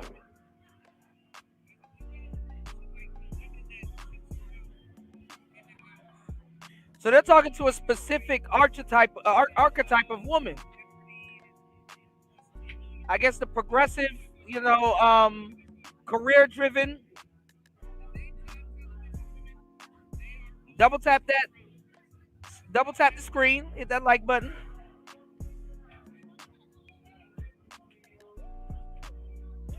They're talking to a different woman. And like I said, a lot of these women too, they're setting up what's going to happen in their elder years. The younger women are going to really feel the effects of what's being implemented today.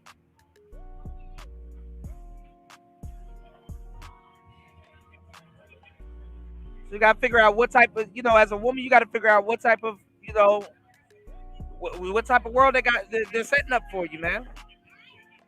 Men too. And if you notice, modern women today are saying, hey, you niggas ain't even grabbing the torch or doing nothing. So let us talk. It ain't even about you. It's about us.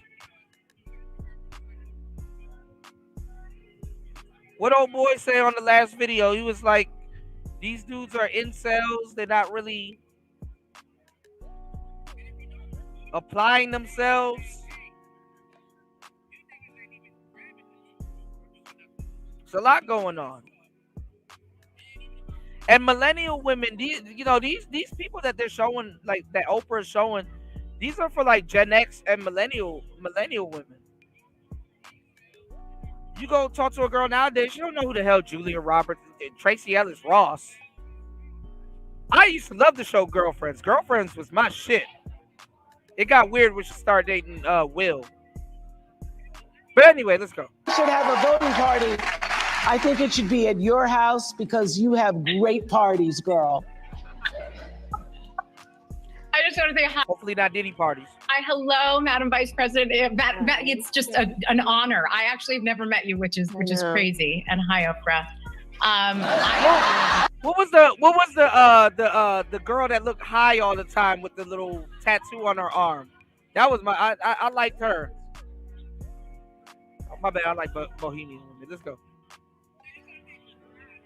Let's get it. Wait, what did I miss? We just saw each other the other day. Okay.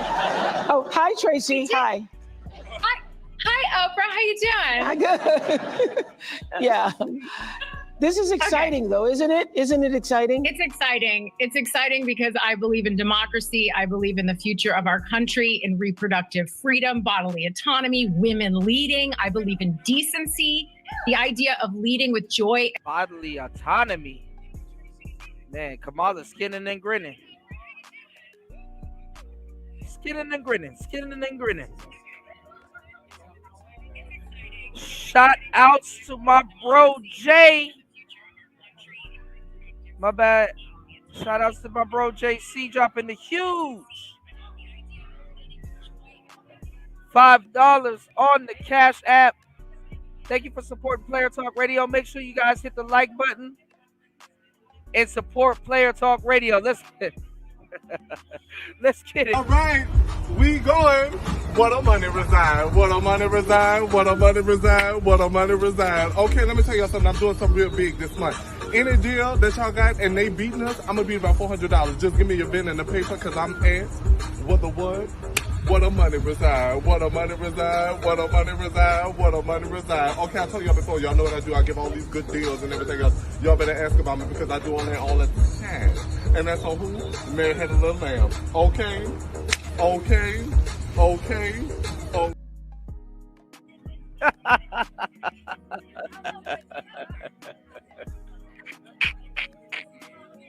UFO, what'd you say? Punk in the trunk, right?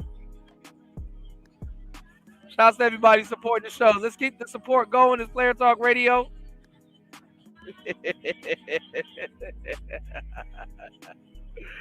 Oh my God.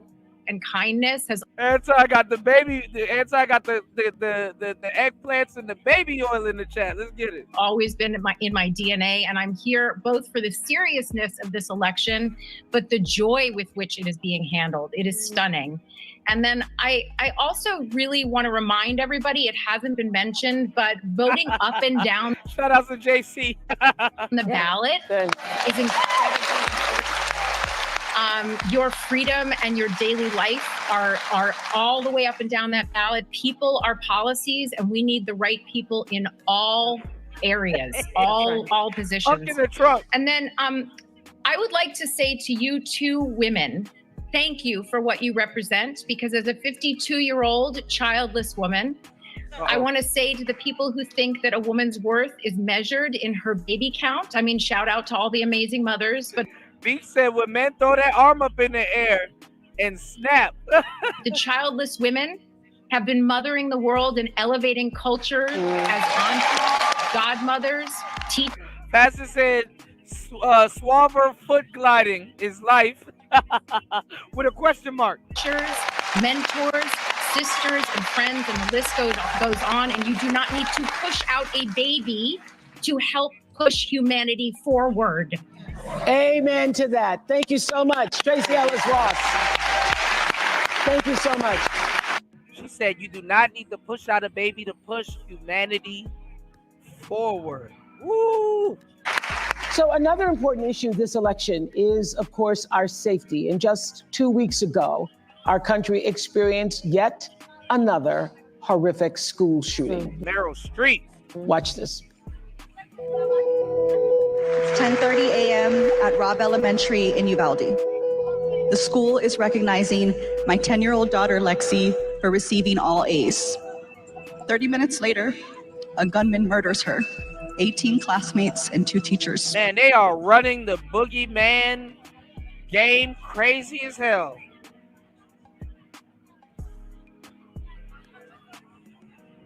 And I'm telling you, man, a lot of black kids now, I'm telling y'all, a lot of black kids now are becoming school shooters, man.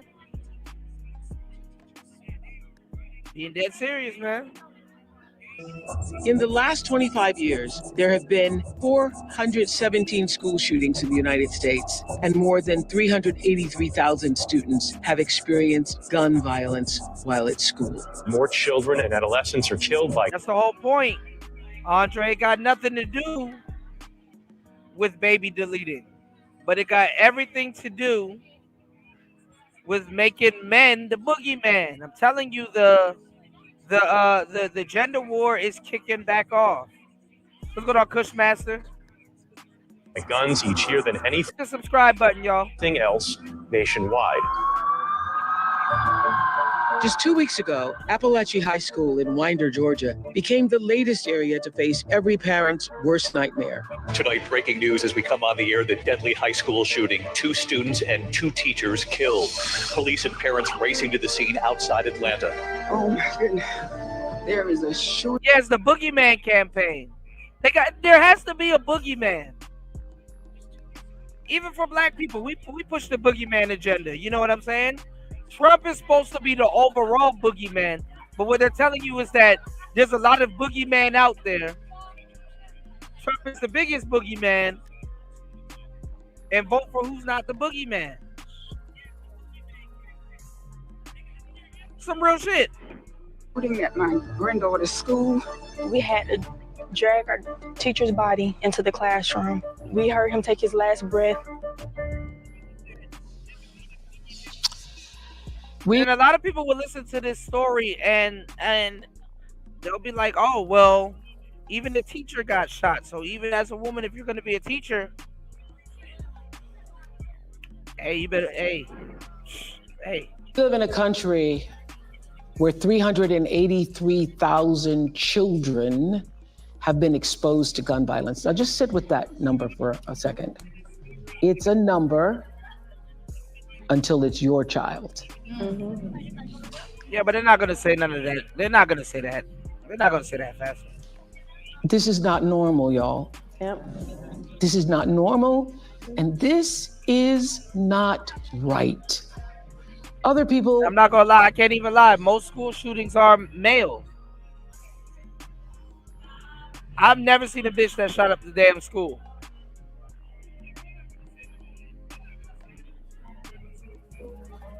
And other countries do not have this issue.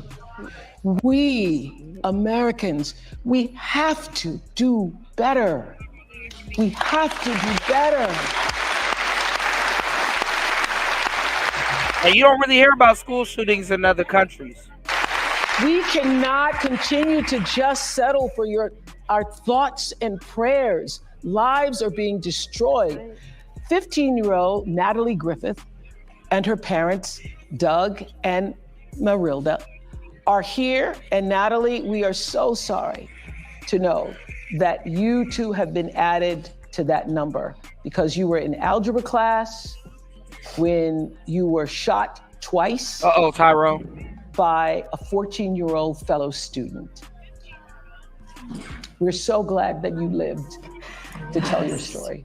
And so how are you tonight? Well, before that video, I was very happy. I still am. That nigga said, man, if I'm gonna shoot somebody, I'm about to shoot me a baddie.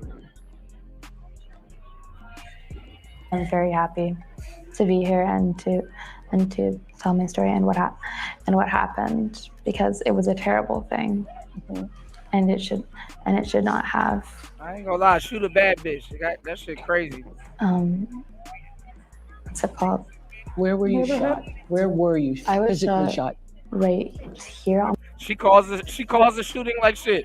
my shoulder, and then around here, right wrist. I was Yeah, saying my that wrist. 383,000 students in our country, the United States of America, have been exposed to violence. That same scene that you experienced in your school. Had you right, Beach. all been having, drills or preparation for what should happen? Should there be a shooting? I've had intruder drills and Damn, she got a crazy arm now. fire drills and stuff. In my old schools, we've had a fire drill at Appalachia, but it was the first 2 months of the school year. We hadn't had an intruder drill yet, so we weren't even completely sure where to go in the classroom. We all just. Hey, the dude that I was laughing at earlier on the last show, because he was just looking crazy. He's sitting beside her. He like, man, what the fuck did I get myself into? I done got me some free Oprah tickets. My fat ass sitting here. God damn. Maybe I need to vote for Kamala. I remember being huddled. So I was watching your mother, even just when that tape was coming on. It's still very much PTSD, very much traumatic. You're still reliving it. And how has it been for you? How were you notified that there was a shooting at the school? I was notified by a friend. She called me. I was at work. And she called me and she said, do you know about the shooting? She cried like she got shot. School that she goes to, the Appalachia. I said, no, I don't. And then she said there was a shooting at the Appalachia High School. My heart just dropped. My heart just got so heavy and I could not stop. I had to leave. I told my coworkers, I gotta go, I have to leave. And the first thing I did is drop my knee on the floor and just start praying. I prayed for about 30 minutes for my work all the way to the school. I didn't get to the school on my car. I had to leave my car at a gas station about maybe 2.5, 3 miles. She tried to make this shit about her. You don't got a cast on. And I walked on foot and I ran because my heart was so heavy. I couldn't get in touch with my daughter. And I hear you have a message for people in power regarding guns now. I do. I want to finish that story because no parent should go through this. I want to just finish what, Look, the daughter feeding off of her. Look at her face. Look, she feeding off of her. I like her makeup though.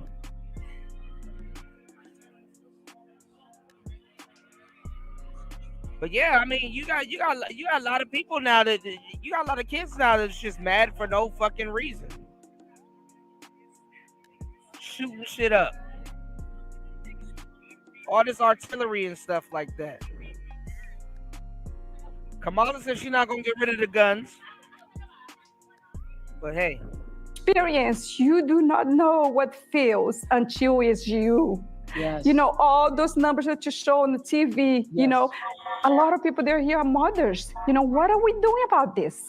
What are we doing? Let's make sure that everybody listens. Let's make sure that everybody hears it. The whole world needs to hear that we women that have our children, we have a job. That job is to protect our children. That job is to protect our nation. That job is to protect our country. We cannot leave. We cannot let that go on.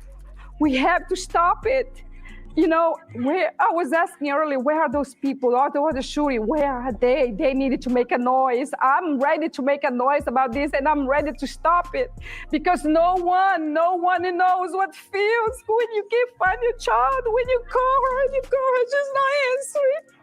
When I went through it, you know, it's just me that knows it. And I'm sure, I'm so sorry. The daughter looking at her like, man, she's showing out for real, for real. She embarrassing me.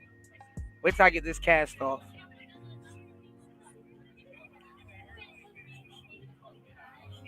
Who the hell is Jew? Junito Star. LT, man, you crazy, bro. He said crocodile. Junito, stop it.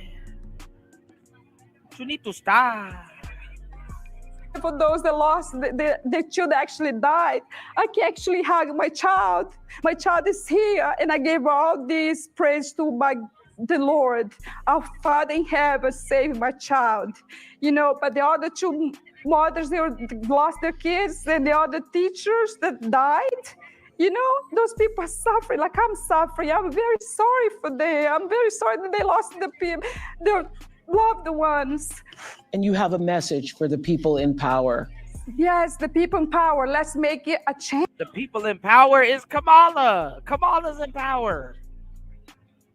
Biden is in power. All of this stuff happened under Biden.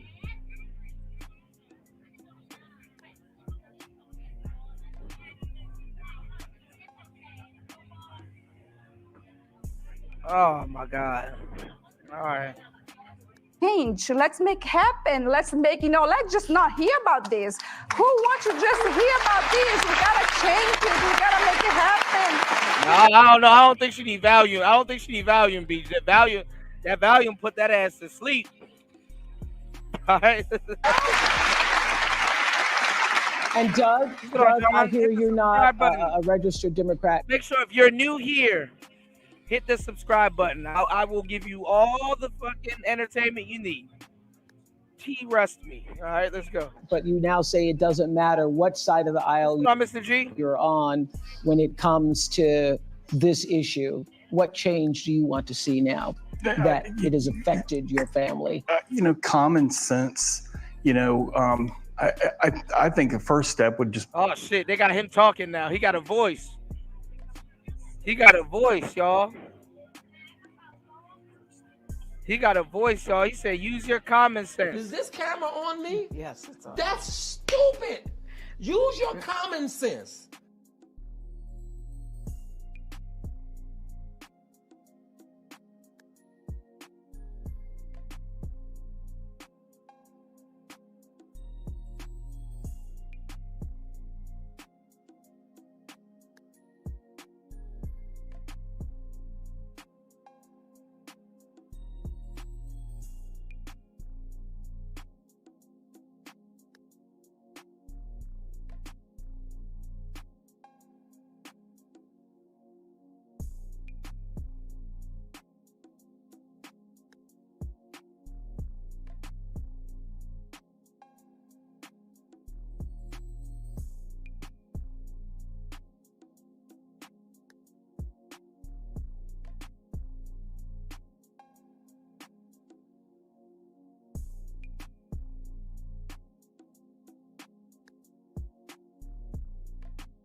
All right, we should be back. Hold on.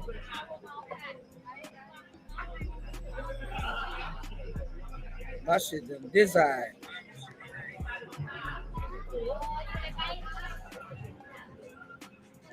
This nigga look like he could cook a good piece of chicken. All right, let's go. Metal detectors in schools. Well, we've never really done stuff like that before. I don't care. You know, they didn't have metal detectors at airports at one time. You know, they didn't have metal detectors at courthouses. I think that if a child knew that he would get caught, the likelihood of him trying would be, there may be another target, but it wouldn't be us having to worry about schools being hard, you know. Yeah. I mean, I think that Doug has said it so eloquently, which is we just need to apply common sense. And look, I think for far too long on the issue of gun violence, some people have been pushing a really false choice to suggest you're either in favor of the Second Amendment or you want to take everyone's guns away. I'm in favor of the Second Amendment, and I'm in favor of assault weapons bans, universal background checks, red flag laws. And these are just common sense. These are just common sense. I thought it was so powerful at the... Anti said, the only time I'm willing to get R. Kelly. Are you sure about that? You haven't been with any underage girls. Why would I let y'all catch me again for something I ain't do before that I'm gonna get caught for again? That's stupid. Which camera I'm lying to? That's stupid. That's not even common sense. Where's your common? That's stupid. What about the alleged unspeakable things in the dark room? Woo! Absolutely not. Absolutely not. I hope that camera keep going. This is not the truth. So you really want to play the victim right now? You're fucking killing me. You're fucking killing me. 30 years of my career. 30 years of my fucking career. I've been fucking these young bitches 30 years of my career. Now y'all want to kill me. This is not me. This is not me. I just don't want to believe the truth. Hey! You don't want to believe the truth, Anti? Convention when you said you have guns. No, at the debate. At the debate, I'm a gun owner. Tim Walz is a gun. I did not know that. If And I thought somebody that was breaks in my house, they're getting shot. Yes. I hear that. I hear that. Probably should not have said that. But my staff will deal with that later. But you have been a gun owner for a while. Yes, I have. Yes. But here's my point, Oprah, is that I'm not trying to take everyone's guns away. I believe in... All right, everything fucking up right now. You better thank a union member. And before you thank a union member, make sure y'all hit the like button. Support the show. It's Player Talk Radio. God damn, this shit fucking up. All right, give me 1 second, Sean. In the Second Amendment, but we have to agree that, look, I did last fall a college tour with college-age young people, so I also did trade schools, and packed audience every time in their auditorium, and I would ask, please raise your hand if at any point between kindergarten and 12th grade you had to endure an active shooter drill. Almost every hand went up. It was bone chilling. Yeah, this is the way our kids are living. Chilling. Yeah. And think about it. You know, I grew up, we had fire drills only. Well, I grew up in California. We also. Y'all double tap the screen. You better thank a union member. Double tap the screen. Said earthquake drills. But the fact that our children are sitting in a classroom where they should be fulfilling their God-given potential and exploring the wonders of the world, and some part of their brain realizes somebody could bust through that classroom door with a weapon, with an assault weapon. And let's... I ain't gonna lie, coming up as a kid, I got life fucked up. I talk to the quiet nigga in the back. So when that nigga thought about shooting and shit like that, he cool to go out the back door. It's good. I look like you shot at high school and shit. I'm not even gonna lie. A nigga could come to the manosphere and be like, man, I was a victim of a school shooting. I'm not even gonna lie. Niggas ain't laughing. That's fucked up, but hey. Some of the most fucked up, let me tell you something. So the most fucked up group of people you could be around is kids. Kids. I don't got time to get shot in no goddamn high school, bro. That's wild, bro. Let's all agree that the trauma, so many children, even those who have not directly experienced the tragedy, just being in the environment, I cannot tell you the number of young people who, I mean, our kids had active shooter traumas. They're concerned that there might be somebody who would. So there was like a conversation going on recently, right? And they were like, you know, should teachers carry guns? Like, that's an interesting conversation. I mean, I ain't gonna lie, there's gonna be a lot of demonstrations going on in the class. But no. Kids gonna disarm the teacher. You know how much teachers get their ass whipped? My kids. I seen a kid 3-piece a teacher. I said, damn, bro, I would never teach that nigga ever again.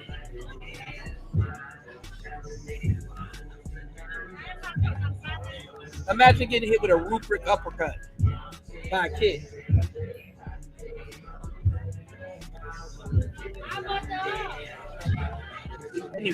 Would kill them while they are at school. This is not the sign of a civil society, and we. Yeah, I would say that. I think teachers should carry tasers. Tasers that's actually a good idea. A taser is better than an actual gun. It doesn't have to be this way. It does not have to be this way. But we need to have the courage to act. I mean, look, my opponent, when he was told and knew about a shooting of a young girl, you know what he said? Get over it. Get over it. No, we're not getting over it. No, and to the point, everyone should have a sense of collective responsibility for the children of our community. Yes. But imagine getting disarmed as a teacher and getting tased by a kid. Just quit, bro. And understand their right to live and be safe. I have personally prosecuted homicide cases. Getting tased wearing corduroys is not where it's at. I know I've seen autopsies. I've seen what these weapons do to the human body. And we've got to agree that, in particular when we're talking about something like an assault weapon, it's literally designed to be a tool of war. It has no place on the streets of a civil society. It's designed to kill a lot of human beings quickly. And there are things we can do. I mean, thankfully, over the last 3 years, like we've done some, but it is common sense. It just seems like common sense we would see this. I think I think that the majority of Americans agree with you that we do not want assault weapons in the hands of children and other people who have no business with those types of weapons. Right. We know this is true. So we thank you, Natalie, and your family for being here. And good luck in that marching band this year. I hear you're going to go out for the marching band still. Thank you for inviting us. Unfortunately, it's a sad moment for us, but I wanted to make sure that, we came because we needed to be heard. And we needed to, change has to be made, and we're ready to fight for this. Thank you. Okay, we want to hear what's going on in another battleground state. Tracy is a regional organizing director in Nevada. Tracy, tell us. Well, we talked about this on the last show too.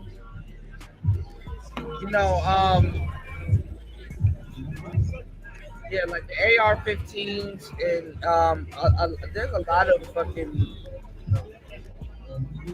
very powerful weapons. Like the AR-15 is classified as a pistol. I don't know if y'all know or not. I don't know if y'all been down to y'all local cemetery. I used to take women on dates because it's not every day that you shoot guns, right?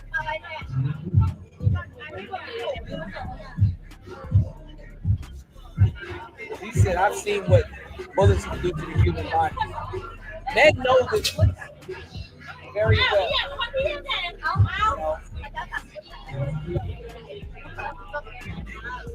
And look at this lady right here. And look at the flag in the background.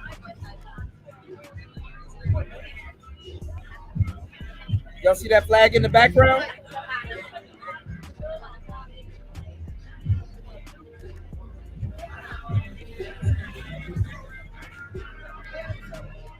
Look at the flag in the background. Hey, yo, what the fuck?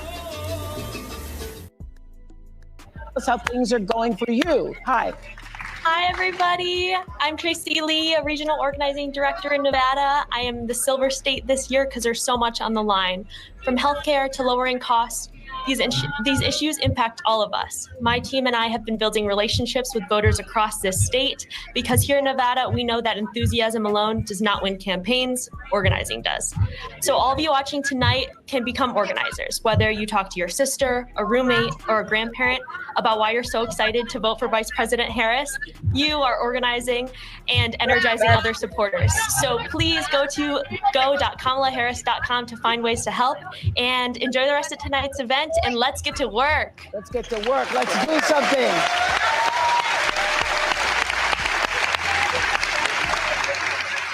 Meryl Streep, hello. You and I. Hi, Meryl Streep. You and I talked about this moment. Hi. How are you feeling? How are you feeling about the momentum? Oh, man. This has been overwhelming to have the privilege. Oh, God. Meryl Streep out of all people. If Jesus can't save these hoes, why are you trying? What make you think you greater than Jesus? To sit in and listen to the testimony of people here. Hello, President Harris. Not yet.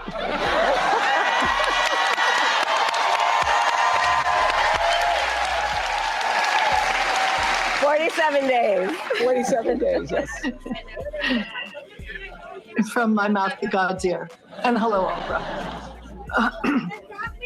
I think the word of the day has been preventable. Y'all gotta stop. Y'all gotta stop listening to people that. Y'all sisters, y'all gotta stop listening to people that have been trying to sterilize. And that's the other back end of the whole. That's the back end of this whole thing. You're getting sterilized. Your pussy! Hey, bring the camera, son. Bring the camera. All the young girls who want to make life with pussy, your pussy will perish with you in hell. May your pussy perish with you. May your smooth pussy, creamier pussy, and tight pussy perish with you. Oh gosh, stop this thing. There's a low, I don't know if y'all pick up on it, but there's a low key sterilization thing in effect, all right? Journey, what are you? A bitch. Oh yeah? What A are bitch. Oh, are you a wicked? All right.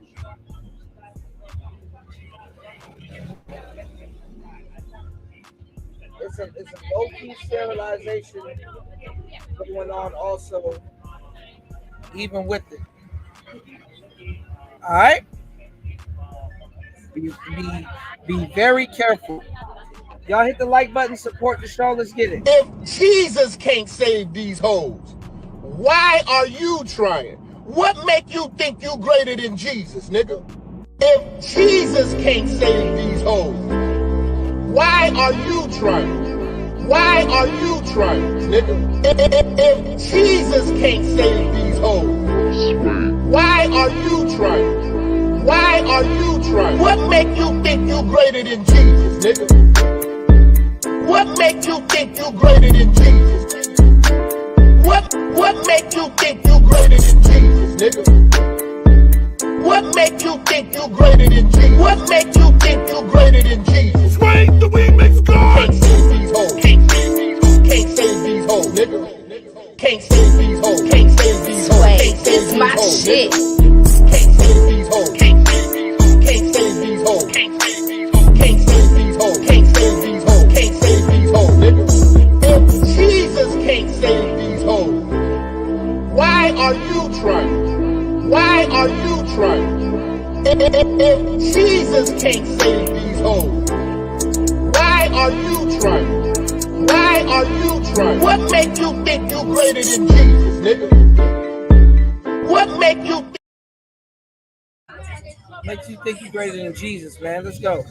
Preventable. All of this, the surround of hatred and venom and toxicity and encouraging Get your lie right, baby. some segment of Americans to hate other segment of Americans. It's just crazy, and nobody wants it. We're done. We're done with it.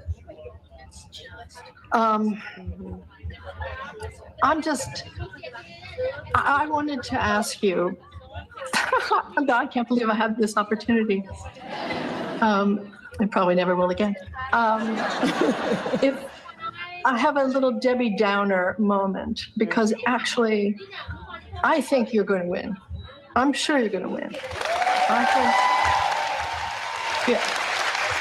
But what happens when you win and he doesn't accept it? And you know that there's going to be this long slog of shenanigans.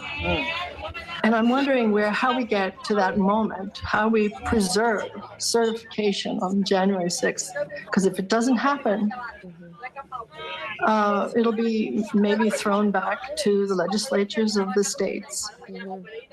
And I've been working with state government citizens campaign, which is sgcamerica.com. So they're great. They're doing the unglamorous down ballot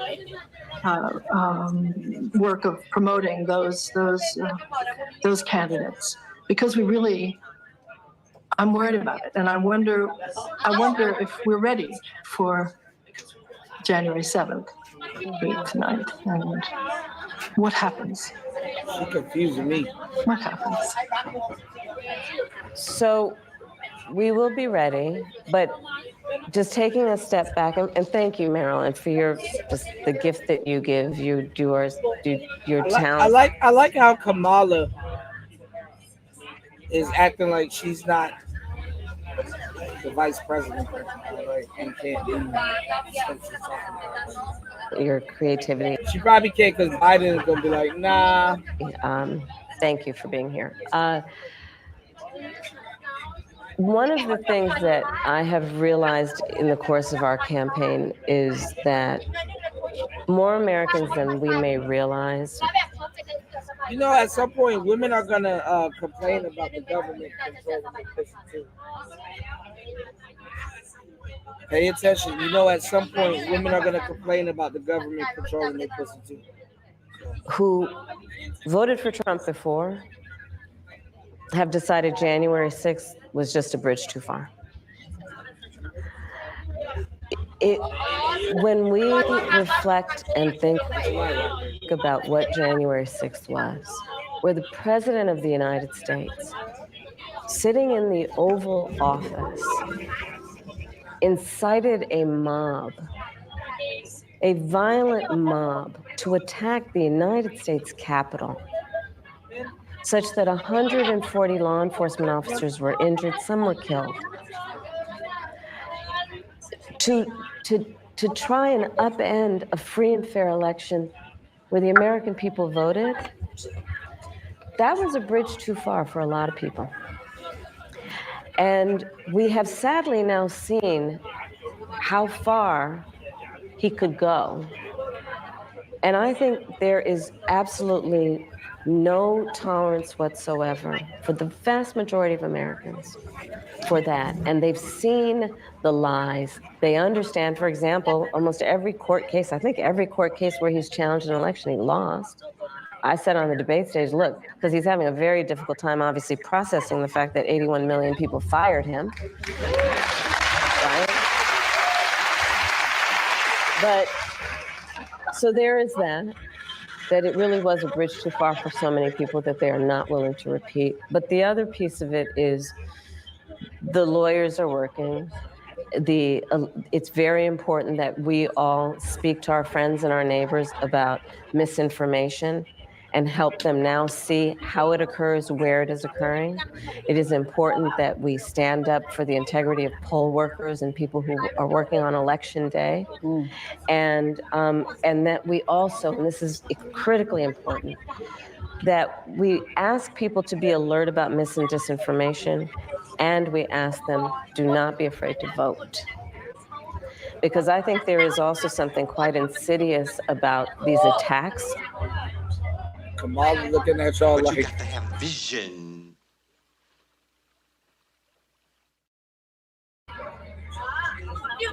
On the electorate in these various forums that are intended to convince people that their vote won't matter. And in that way, there's a little bit of reverse psychology going on here, and let's just make sure nobody falls for it. Your vote does matter, and we cannot let anyone ever take our power from us. We can never let anybody silence us. And when we get those votes out, starting soon, early voting is already going to start this week, I think, through November 5th. And let's make sure everyone votes. And we are going to have a good election day. We're going to fight for the integrity of the people's voice and for our democracy. And, you know, I'll just mention earlier, a couple of folks talked about what this means in terms of the world. You know, as vice president, I've met over 150 world leaders, presidents, prime ministers, chancellors, and kings. And the thing about representing the United States of America is when we walk in those rooms around the world, we have historically and traditionally been able to walk in those rooms, chin up, shoulders back, with the self-appointed and earned authority to talk about the importance of democracies. People around the world are watching right now. Because you see, the thing about walking into a room and being a role model is people watch what you do to see if it lines up with what you say. And in that way, the consequences of this election are directly going to impact the American people and people around the world. That's what we're fighting for, and those are the stakes. And that's why we're going to win, because we know what we're fighting for, because we know what we stand for. Thank you, Meryl. So, Meryl, what is on your heart to say to the American people as we have 47 days until November 5th? What's on your heart? To say to particularly those people who are still undecided, or maybe indifferent, or on the fence still. We love our country. I love our country. I know we all do. That's why everybody's here right now. We love our country. We take pride in the privilege of being American. And this is a moment where we can and must come together as Americans, understanding we have so much more in common than what separates us. Let's come together with the character that we are so proud of about who we are, which is we are an optimistic people. We are an optimistic people. Americans, by character, are people who have dreams and ambitions and aspirations. We believe in what is possible. We believe in what can be. And we believe in fighting for that.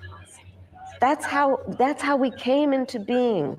Because the people before us understood that one of the greatest expressions for the love of our country, one of the greatest expressions of patriotism is to fight for the ideals of who we are, which includes freedom to make decisions about your own body, freedom to be safe from gun violence, freedom. I don't know, y'all. I don't know. Look at that guy. What?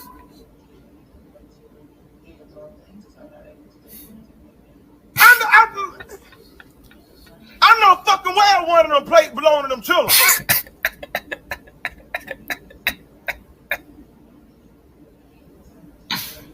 Well, look at this shit here. Now look at the goddamn cone of spaghetti left for the fucking kids. Cause this large bitch got the whole fucking pot to herself.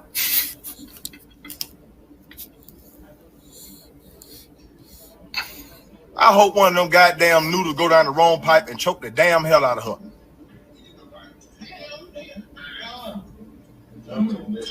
I'll never eat another goddamn bite of spaghetti again. You just fucking ruined it for me, you dumb country bitch.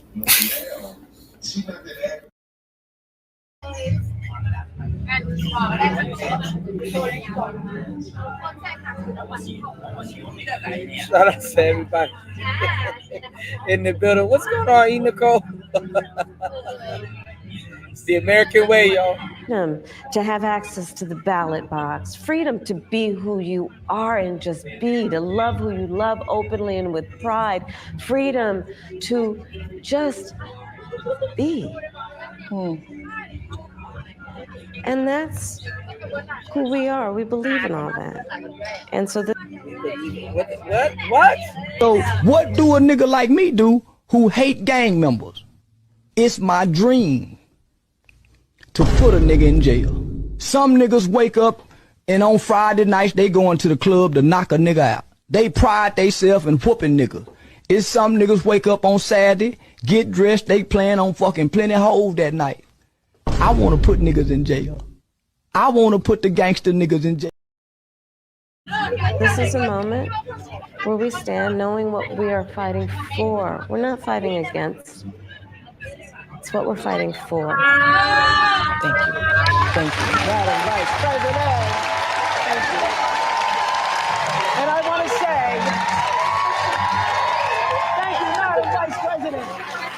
I also want to say, thank you, Judge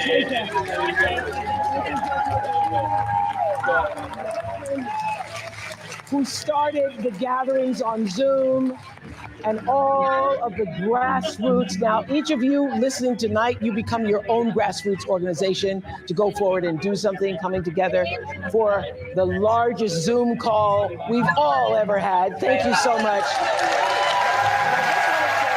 They did this on Zoom?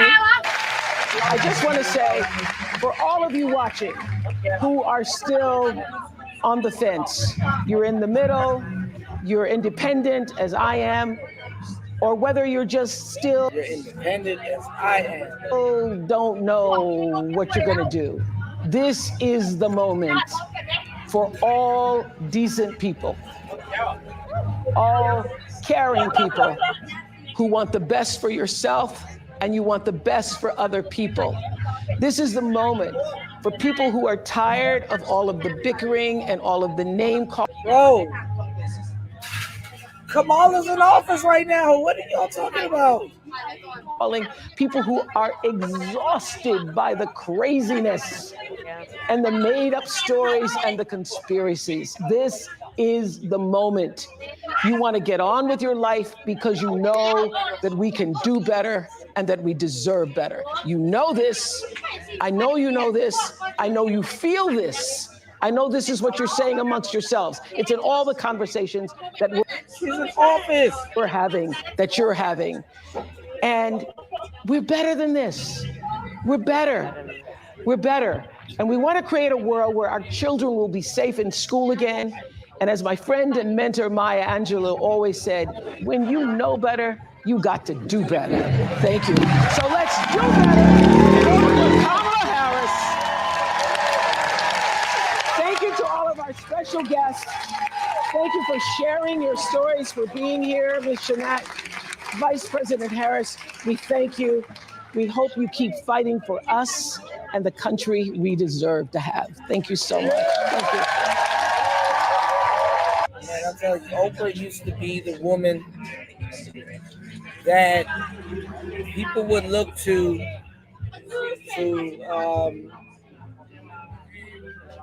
you know, if you were in media, Oprah is like the poster child. E. Nicole said Harpo is evil. You told Harpo to beat me. Thank you, everybody, for hitting the Cash App. Support the shows, Player Talk Radio. Why don't I have a face on my emoji? Hold on. Why a blank? Why is it blank? Anyway. I would like to thank God Almighty for giving everybody so much and me so little. I hate you. I hate you. I don't even know you, and I hate your guts. I hope all the bad things in life happen to you and nobody else but you.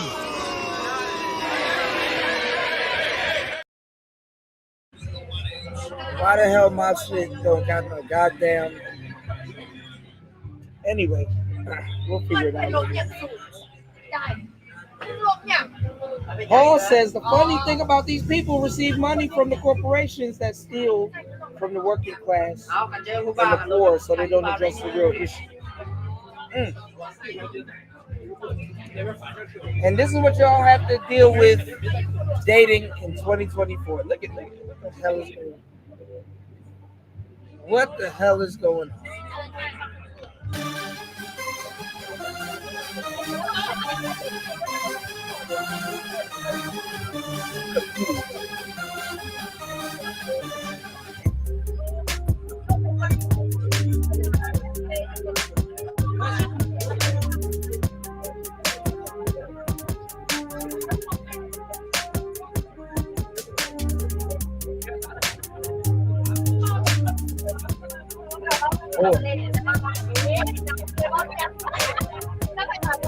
This is dating in 2024, y'all. When will the black family be restored? Hit the poll. Make sure you subscribe before you hit the poll, though.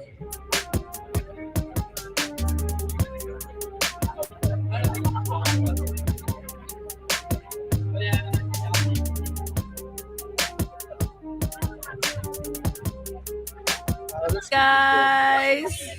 Oh, okay. You guys all sounded the same. So we're going to be bringing out some single women one by one.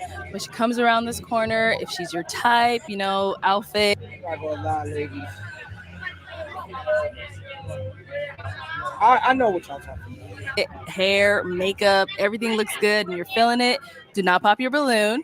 However, if there's anything you're not a fan of, whatever it may be, your preference, if you're not liking it, go ahead and pop that balloon. And I'll go over to a few of you and see why you ended up popping. Are we ready? Okay. All right. So with that being said, let's go ahead and bring out our first single lady. Let's go to our link. Lady. Shout out to Link in the building, getting that body count down. Hello, welcome in. I'll have you hold that. What's your name? Sandra. Sandra, how old? All right, y'all. Y'all know the drill. What y'all give Sandra? Sandra looks okay. Sandra, little baddie. Furry crop top. 10. Her arms and her forearm and her upper arm are a different color, but hey, she outside. How old are you?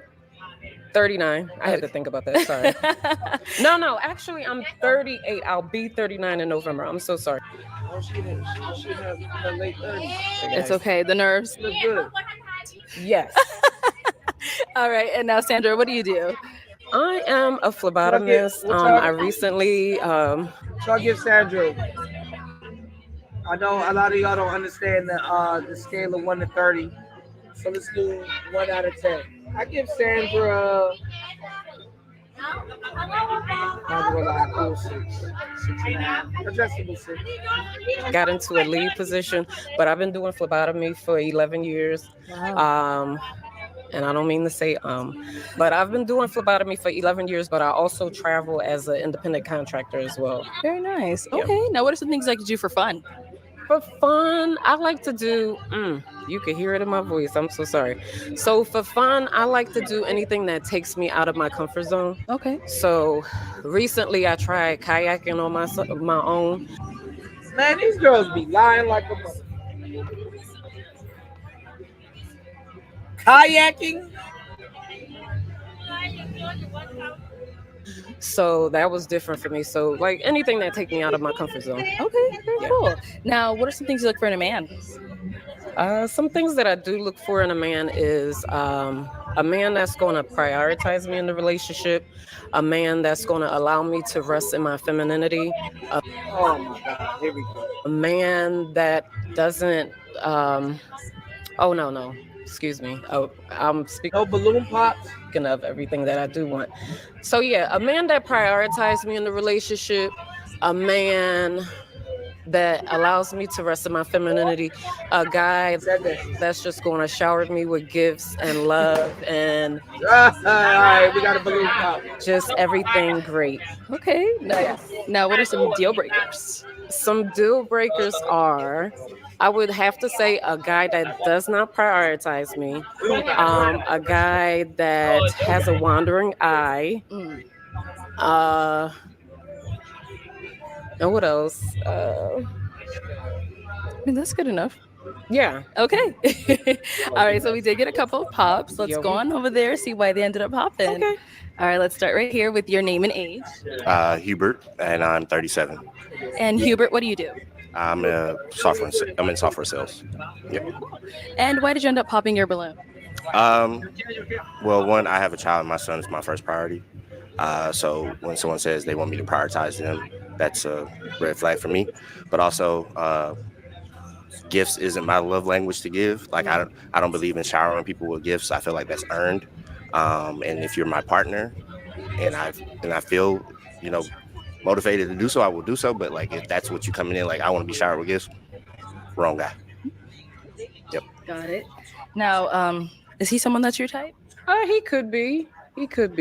But I truly believe if I was your woman, you would want to shower me with gifts. Possibly. All right, let's go to our next pop balloon. All right, if we can start with your name and age. I'm Johnny. I'm 38. And Johnny, what do you do?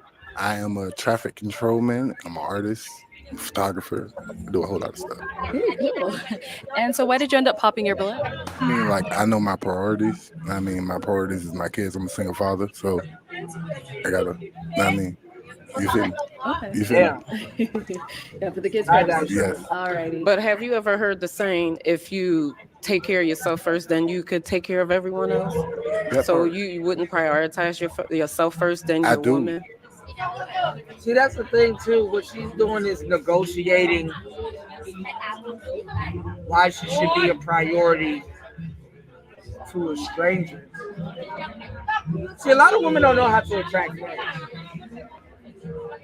You gotta build comfort first. You're not wrong for asking for the shit that you're asking for. You really aren't.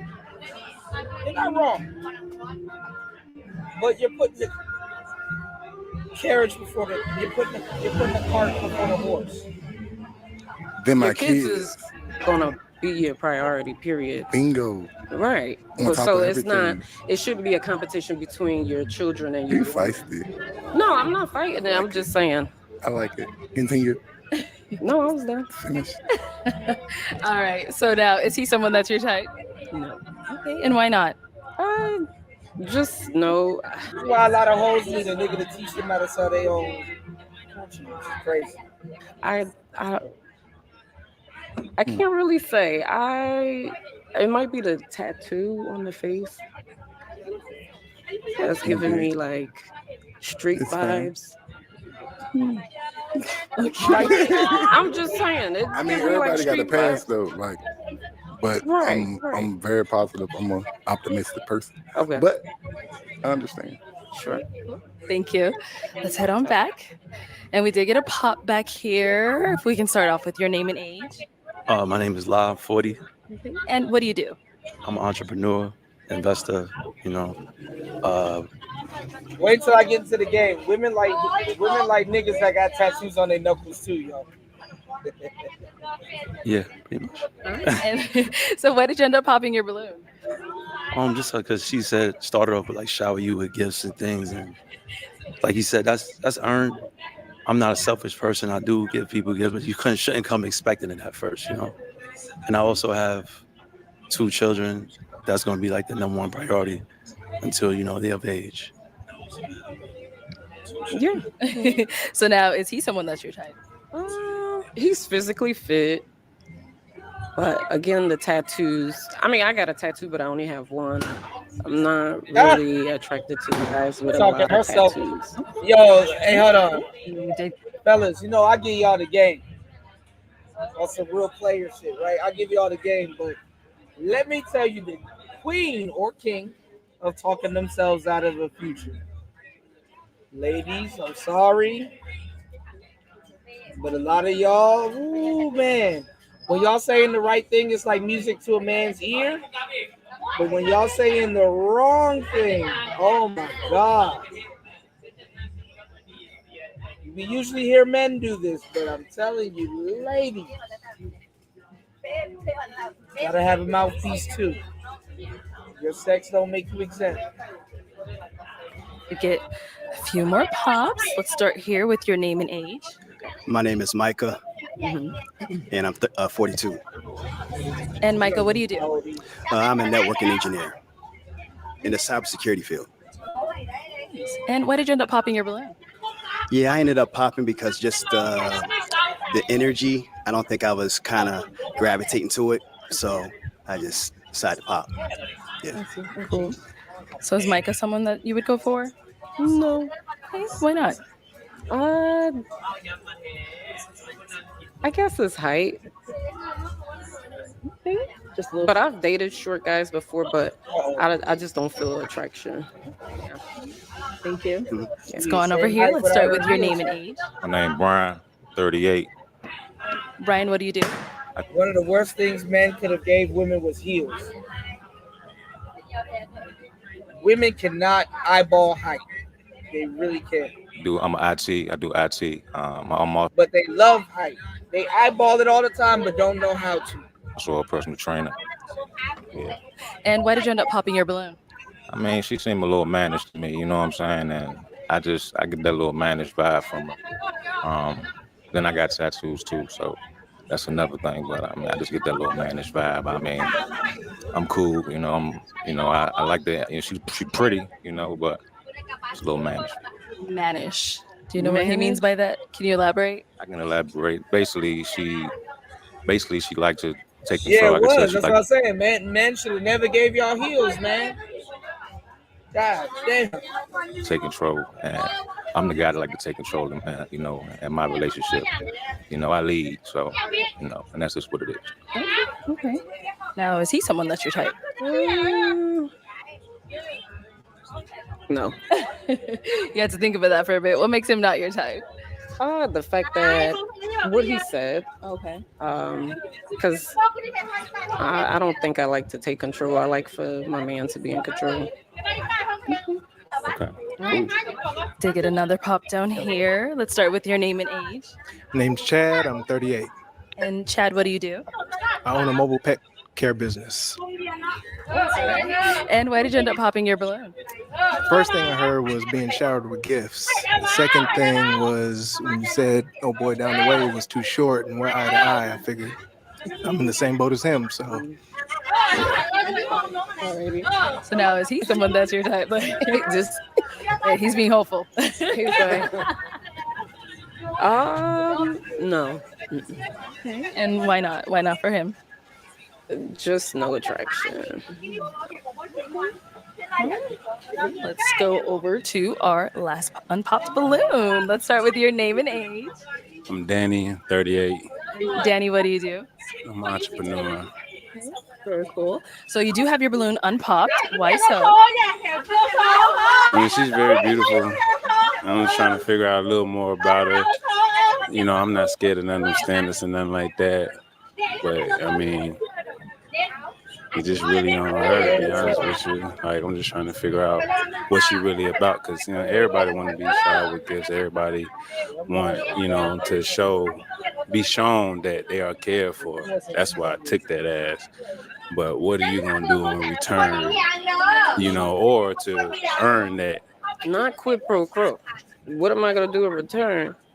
I don't know if I like that. You ain't gotta like it. I'm just saying, I don't like showering folk with gifts without.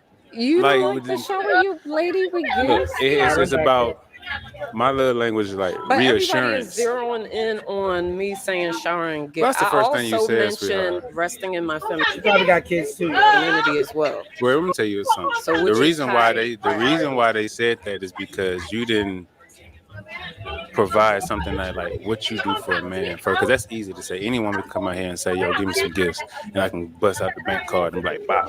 You know what I'm saying? But like, what makes you like worthy to receive that other than you just being fine? Well, if and when you become my man, you would know, and I would be your woman, and that's in every sense. So like what? Like, what does that mean? Like, like what does being my woman mean? Like, you know, that means giving you support, giving you, you know, nurturing you when you need, you know, when you need to, just loving you with a pure heart. How old are you again? I'm 38. Okay, we're the same age. All right, where you stay? I live in Wisconsin. But I'm from Wisconsin. Oh, okay. Yeah. How about you? I'm from Georgia. Georgia, okay. You know, okay. Atlanta. Are you thinking of a question, or what are you doing? You staring. You like Adrian Bronner. Right. So throughout the relationships, you're 38, you've been in multiple relationships, right? So what's something that you learned in your past relationships that you can put into your future relationship to make it last longer? Something I've learned from my past relationship. As you as a person, you know, to help you grow as a person and say, okay, I'm gonna take this into my next relationship and it's gonna last longer. I would have to say it would have to be patience. Nah, he look like Adrian Bronner. Yeah. I ain't gonna lie, I'm getting cooked.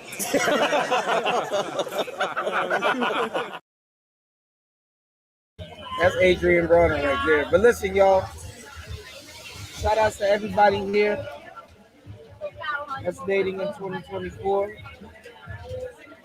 I already did 3 hours. Shout outs to everybody here. Player Talk Radio. Thank you guys for coming through. We'll pick this up on at a later date. I am your gracious host, DJ Kuda. Make sure you support the show on air, off air, if you can, anywhere. Thank you to everybody that supported the show tonight or this morning. Depending on where you at. Player Talk Radio. I am your gracious host, DJ Kuda. We out.